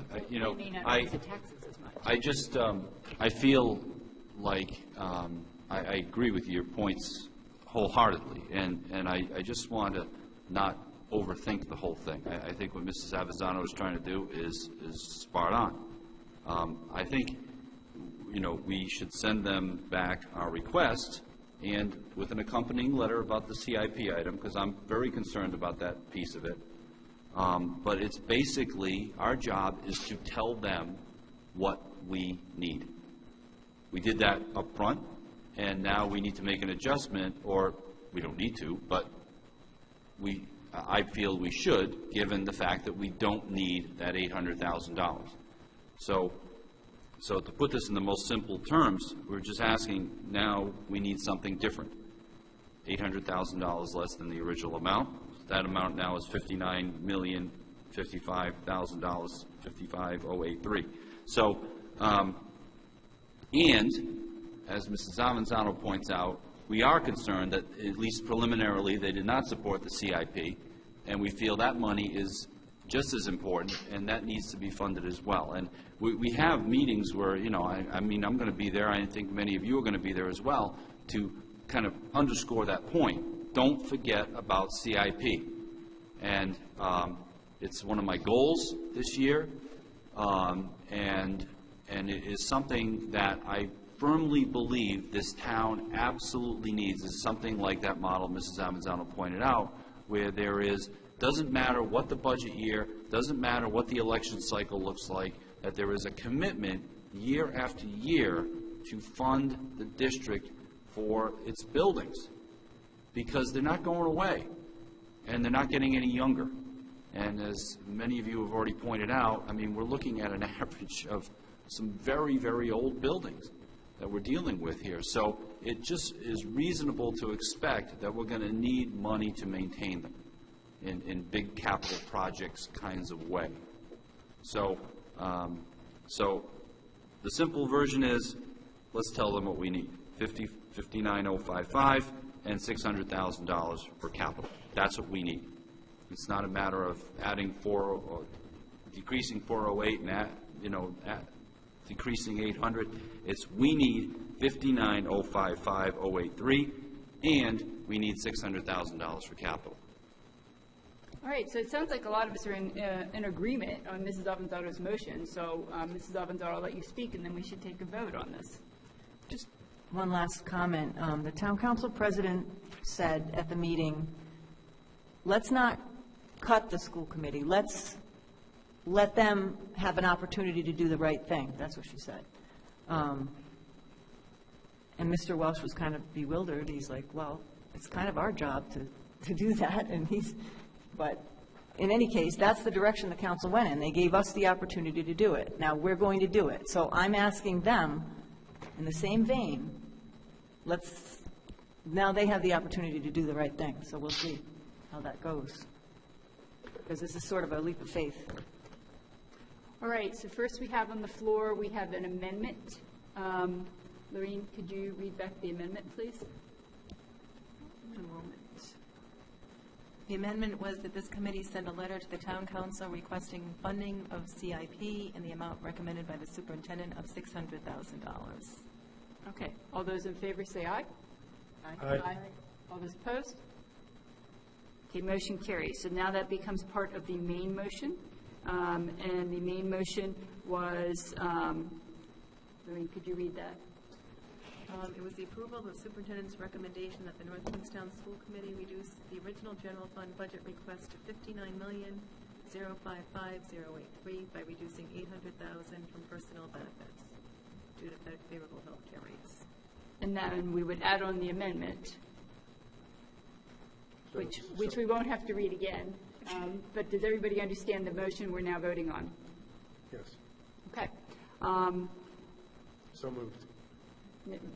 No, we just we have did to vote. Okay. We have to vote. We've already had a, so, all those in favor, say aye.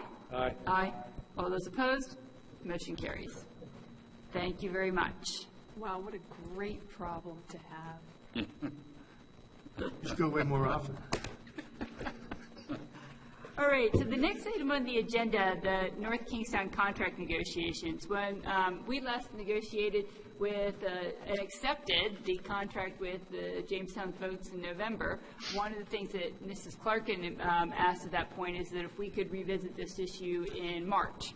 So in March, nobody brought anything up, so I thought, well, we we did say we would revisit this, so that is why it's on the agenda tonight. And my question is, does this committee want to take any next step and start negotiating again? Are you okay with what we have? What does the committee want to do? And that's my question that I want to find out. Because if you want to take any more steps, I would say then who do you want to be your negotiating team?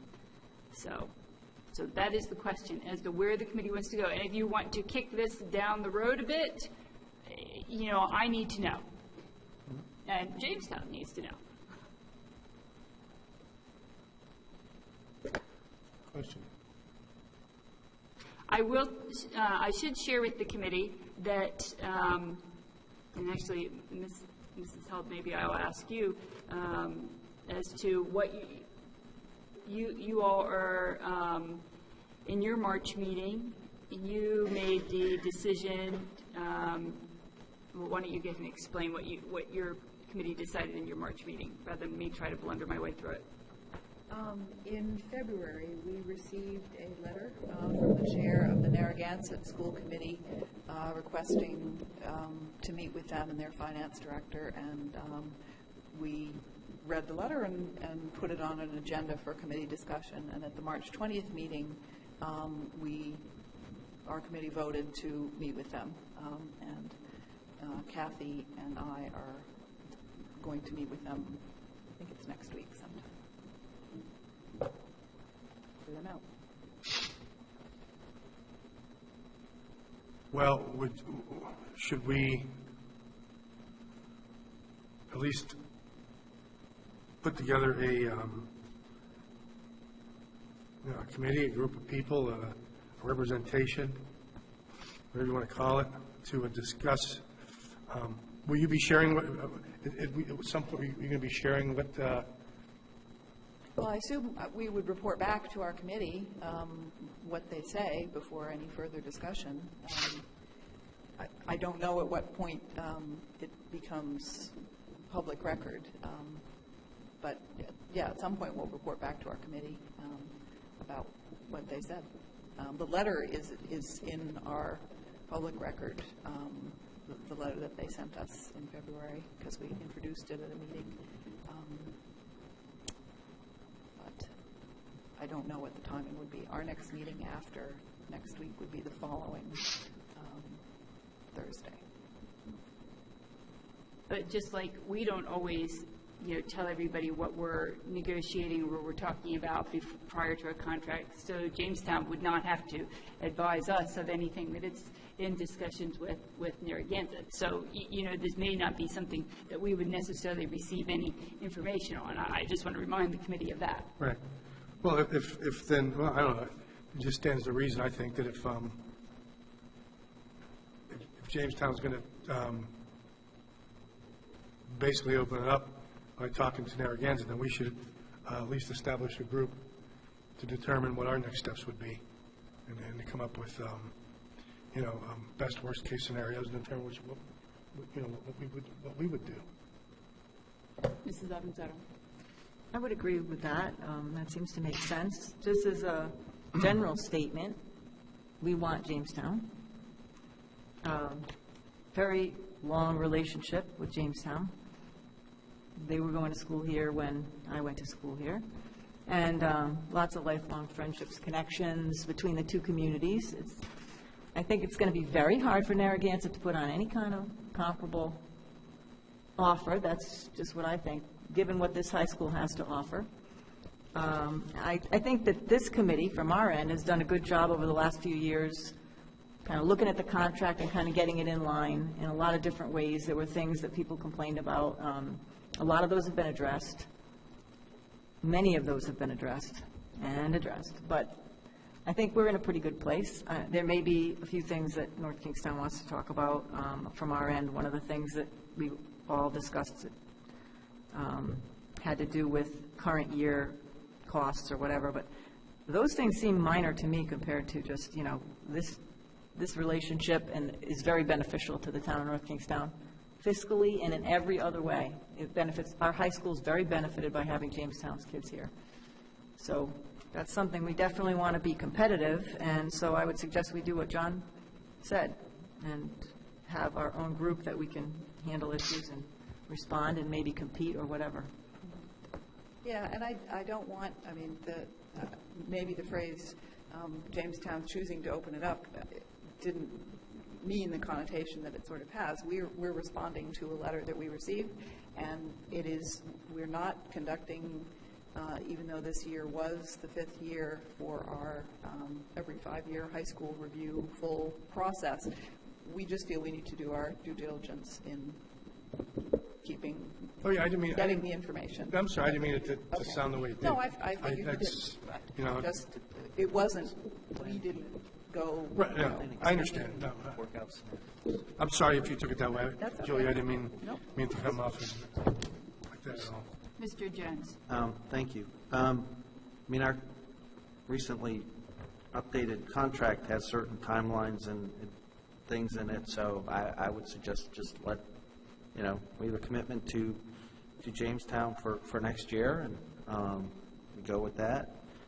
I would suggest that this is another type of item that the planning committee we talked about last time, which hasn't been brought back on the agenda, but might be, again, something that subcommittee would just sort of take on in terms of just how it might fit in the overall strategic planning thing. So it seems to me that could dovetail into that effort and let it keep going. Let the process go as it is. So you're not suggesting we have any special... No, I'm saying that we would, I assume we're going to bring back the proposal for the planning subcommittee at some point on the agenda, and that if that idea is adopted, this might be something, that group would take under as necessary. I don't think we need to form a special other group unless we thought about that this may be something that new subcommittee might take on, if needed. Mrs. Avanzaro? Longer-term planning-wise, I concur with that. As far as negotiations, if we were at a point where we needed to, we would form our Right. temporary committee for that purpose, But I too. don't think we're at that point. No. All right, well, then that's what I needed to know. Okay, thank you very much. All right, the next item on our agenda is the RIDE Planning Grant for Full-Day Kindergarten. Dr. Ajay.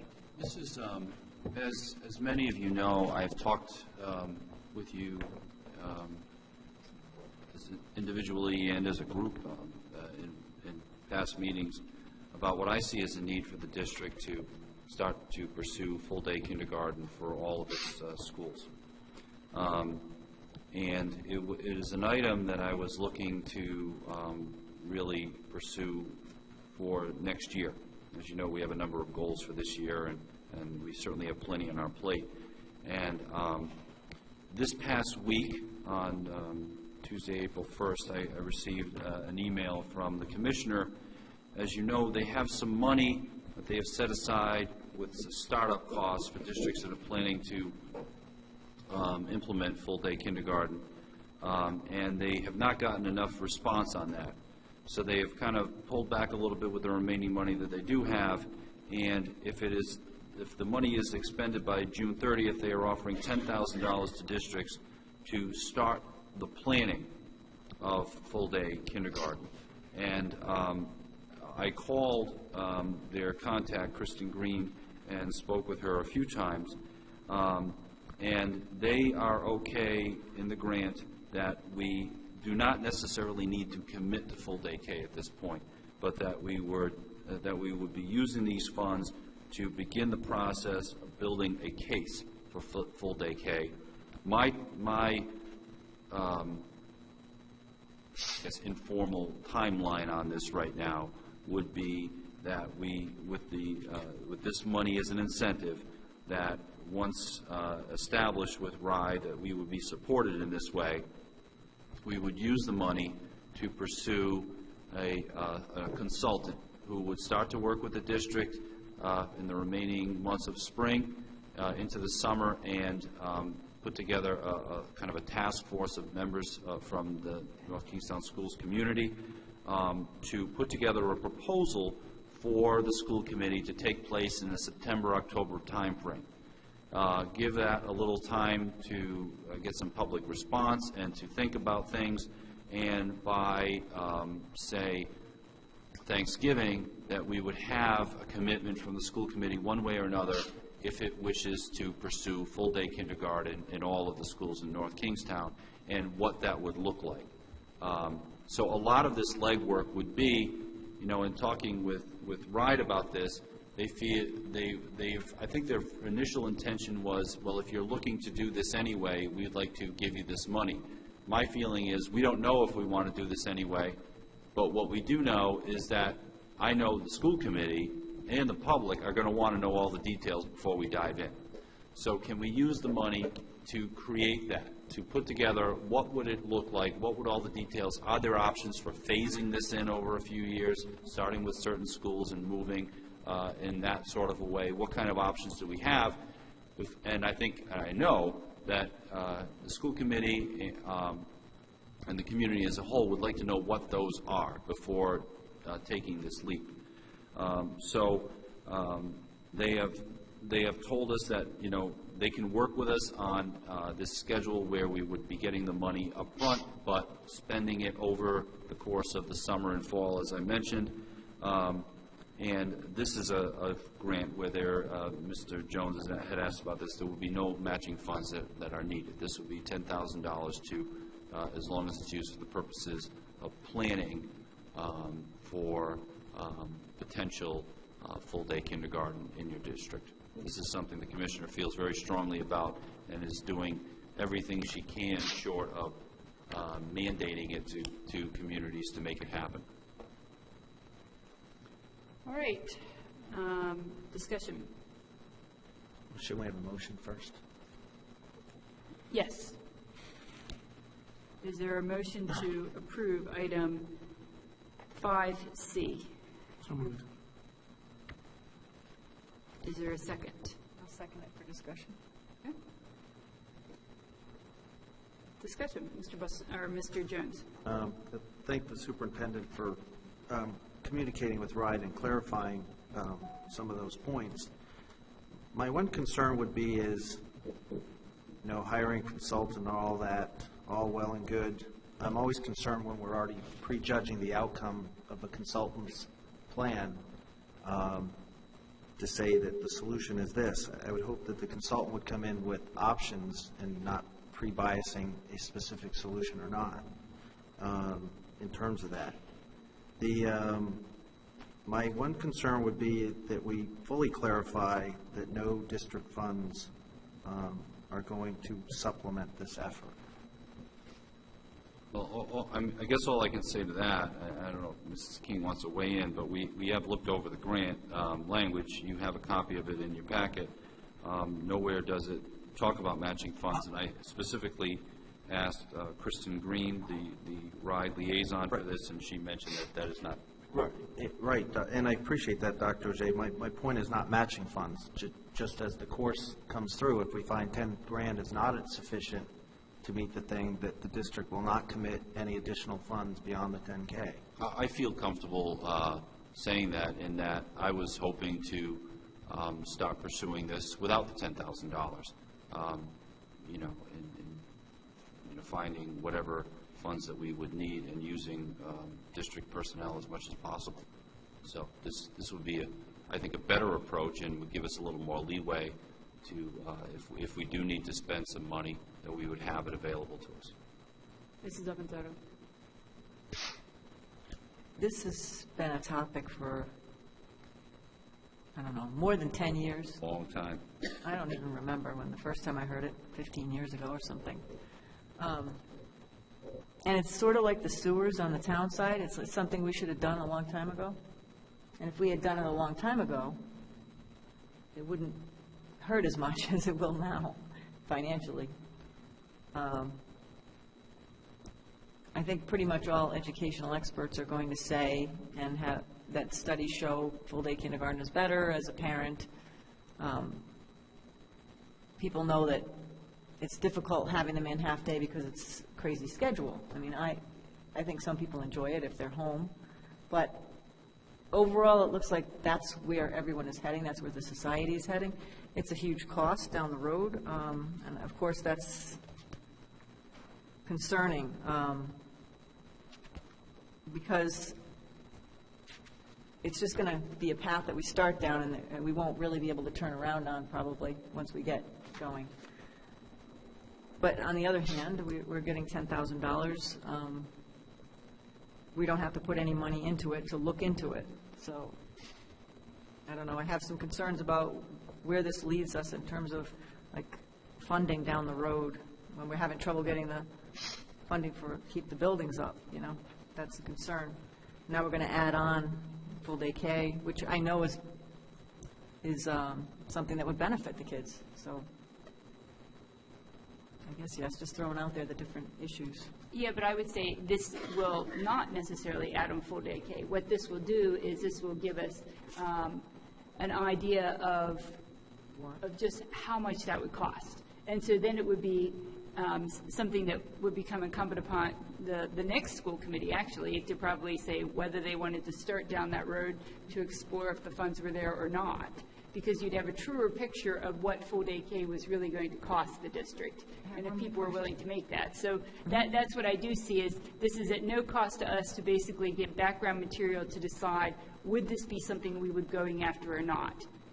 Right, and that makes sense. The question I would have, are they also going to be looking at the level of interest? Is that something that they look at in the communities, or they don't? I mean, I would imagine if RIDES decided this is good for kids, they're not going to necessarily be looking at that as an issue. Just don't know. Dr. Ajay, do you know if the person who would do this would look at the level of interest within the North Kingstown community? Oh, absolutely. You know, I think this would require us to, you know, consider, it may require some surveys to the community about, you know, their feelings of how important it is. It's an interesting kind of an issue because it is a very important item to young parents, obviously, who are, you know, their kids are 2 or 3 and they're thinking a couple of years down the road that this is going to be very important to them and to their kids. But after your kids pass kindergarten, obviously it doesn't become it's not that big an issue for you anymore. So it's not, you don't have a long-term group that's always interested, and they are not a group necessarily that's all that tuned into the networking of the school department yet because their kids are not in it. And they tend to be younger, so they're not as, you know, used to kind of advocating for things in the community like that. But I've had phone calls. I know there is an interest in it, and I believe in it for more than what I think a lot of people dismiss with this as, well, people want daycare. They want a full, you know, and I think that this is something much more than that. We have and we are going to continue to have even more rigorous curriculum with the Common Core that is based on full day. And we have a lot of research out there that is overwhelming in that full-day K, the impact that it has for kids, more so for lower income than high income, but it is just known in the educational community that it does matter to go to full day.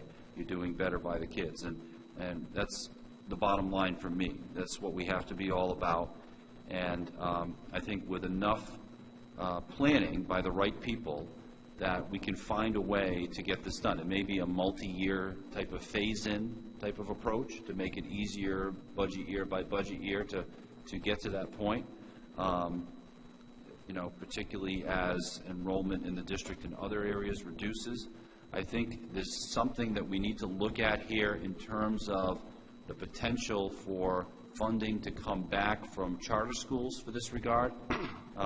In talking to a parent recently, she mentioned to me that if we don't have full-day K available to her, she lives in the southern part of town, that something like, you know, Kingston Hill would be more attractive, at least to start, because she could get a full-day K experience. And it's kind of gotten me wondering, well, how many of our students or parents start there because there's a full-day K experience, or say at Compass, because they can't get in the North Kingstown School Department, realize that they like it, and now they want to stay.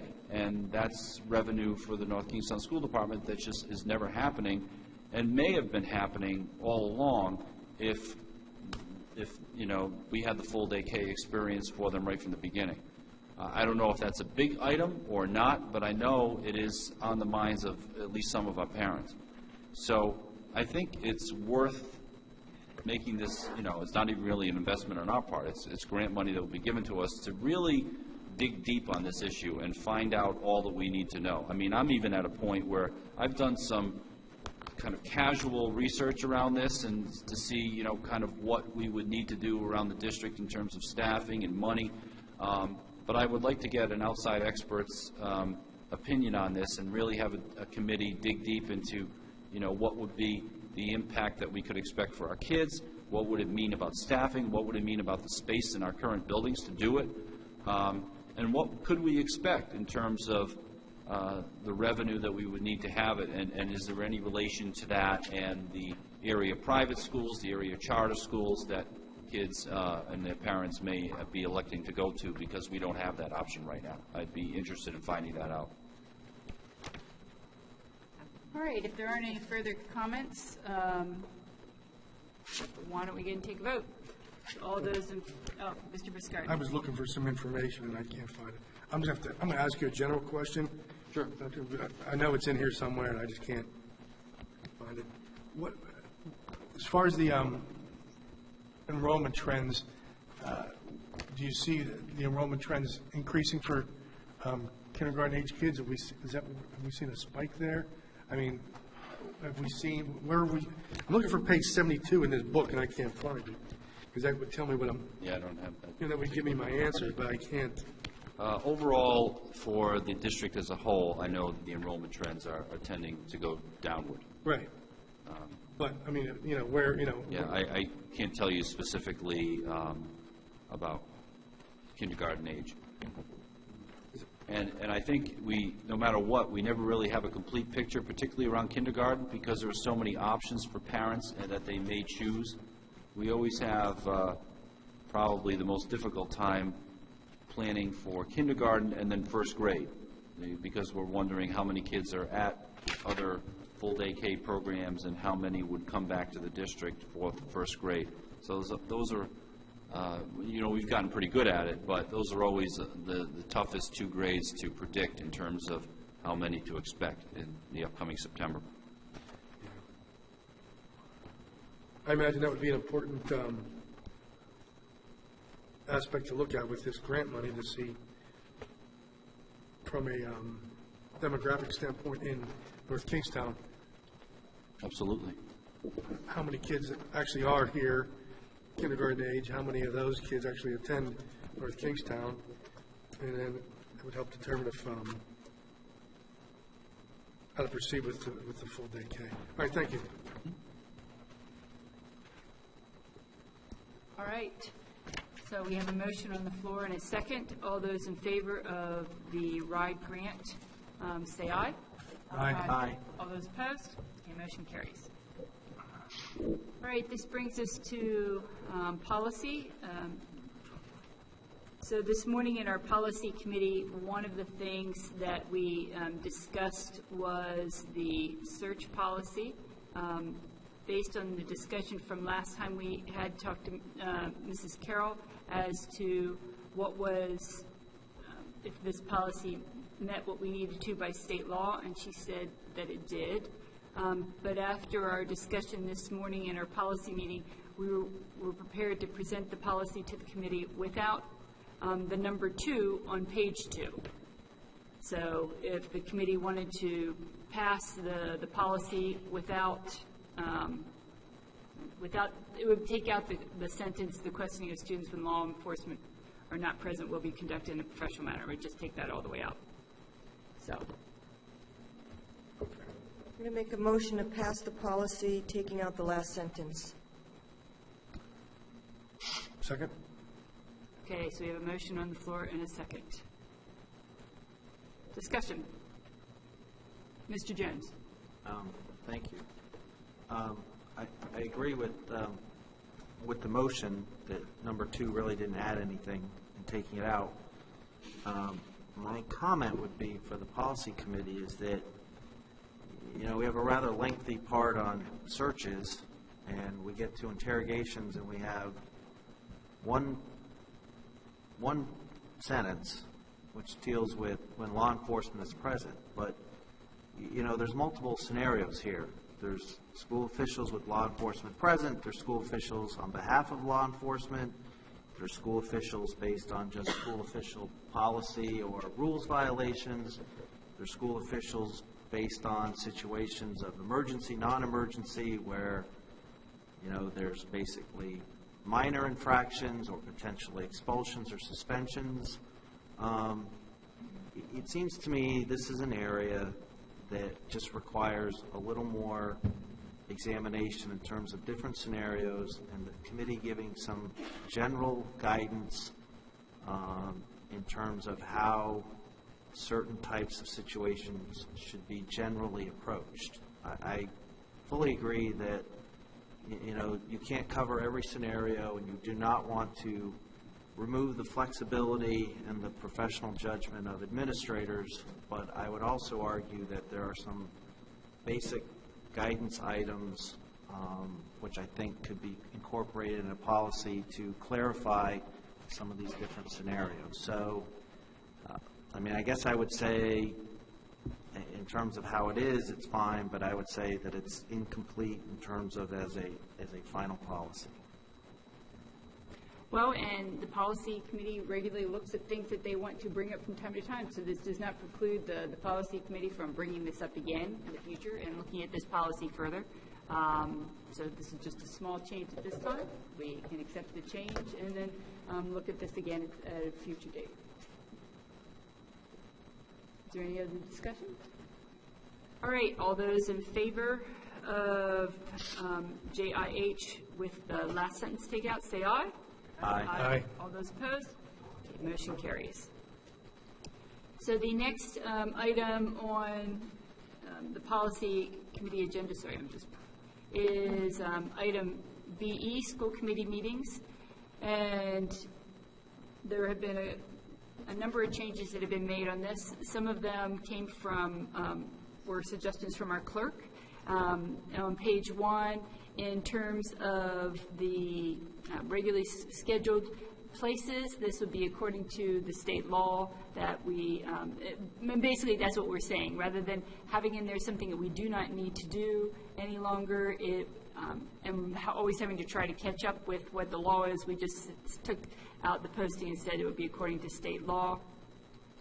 On page 2, this was came about as a result of some rescheduling of meetings prior to this in the fall, where we said, all right, so we need to make sure that if we're going to bring up a special meeting, that we should identify the topic proposed for the meeting and be able to have our clerk or Lorraine take a vote. On page 4, this would be a change in that the copies of the meeting agenda would all be dispersed electronically. And on page 5, we formalized the superintendent's report on the agenda, and we also, looking at the length of our meeting and how much we all like to discuss items during the meeting that we're voting on, we felt that committee member comments weren't needed after that, that usually by the time we finished our agenda, with the amount of people in the room, that we were ready to end. And we didn't want to have on there any more talking time by committee members. So that was the thought pattern in this, and I'm looking for a motion to approve BE. So moved. Second. Discussion. Mr. Jones. Well, I appreciate the point about not revetting items that have already been on the agenda for discussion. I would just ask again that since we don't discuss correspondence in reports, and we don't generally talk about any reports in the reports, we generally skip from new business to adjourn, I fail to see the problem, at least having it on our thing, to allow committee members to raise briefly any issues or concerns outside of items that were on the agenda, or other items of relevance. Again, I don't support revisiting items that have been already discussed or voted on. And I appreciate that that potentially has been or could be abused by committee members. But if we limit it to 1 to 2 minutes and for a specific purpose, I think we should avoid taking out stuff.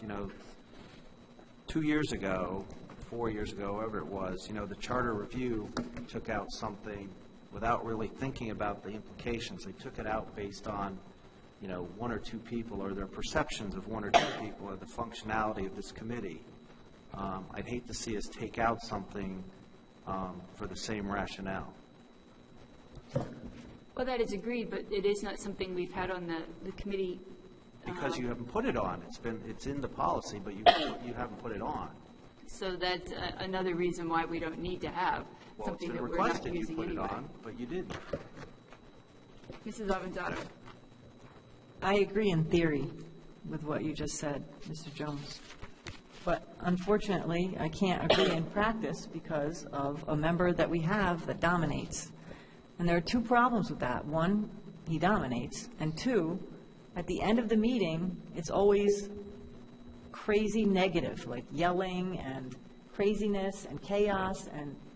And then we get up and walk out at the very end of the meeting. It's just, it's unfortunate, but that's why I have not protested removing that, and that's why I support leaving it to the discretion of the chair for now. Hopefully, at some future date, we can put it back in the policy, but that's where I stand on it right now. I'm not going to, I think it's bad for the community and everybody else in the meeting to have that constant, especially right at the end of the meeting. It just is, every meeting was ending on a sour note, and it's unfortunate for the kids and for the district. So that's my point of view. Mr. Buskirden, did you have a comment? Yes, I do. Ms. Page. I understand that we all have ample opportunity to discuss the items on the agenda as we work through them. And it's the perfect time to voice your opinion on that particular line item on the agenda. I don't quite understand, or I'm sorry, I don't quite agree with you, Mr. Jones, when you say that it should be open up to other items that weren't on the agenda, because that could just open up, that could just send us down a road that at that point in time, that late in the evening, nobody cares to go. So I'm not so sure I agree with the idea that it should be limited to things that weren't on the agenda, because that means if I have, a burr under my saddle about a specific item, I could get up here and I can railroad the meeting for, 5 or 7 minutes before the mics get turned off. And I don't think that's really the intent, the original intent of the committee members' comments. I don't know. I wasn't here when it was written. But personally, I can say I've never ended a meeting wishing I had a chance to say more. I've never said, boy, I wish there were. You heard more. Boy, I wish there were committee members' comments at the end of this meeting. I never had that. So, come on, Mr. Viscardi.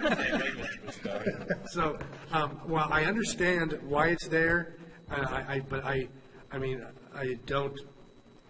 We functioned for the 3 years I've been here without it, and I can say I honestly have never once left here wishing I had another minute to say anything. So I don't see why. I don't understand why it was. I agree with you that I don't see the need for it any longer. All right, if there isn't any further comments, all those in favor of amending BE, say aye. Aye. Aye. All those opposed? No. Motion carries. So do I have a motion to adjourn our meeting? And to adjourn. Second. All those in favor say aye. Aye. Aye. All those opposed, motion carries. Thank you, everyone.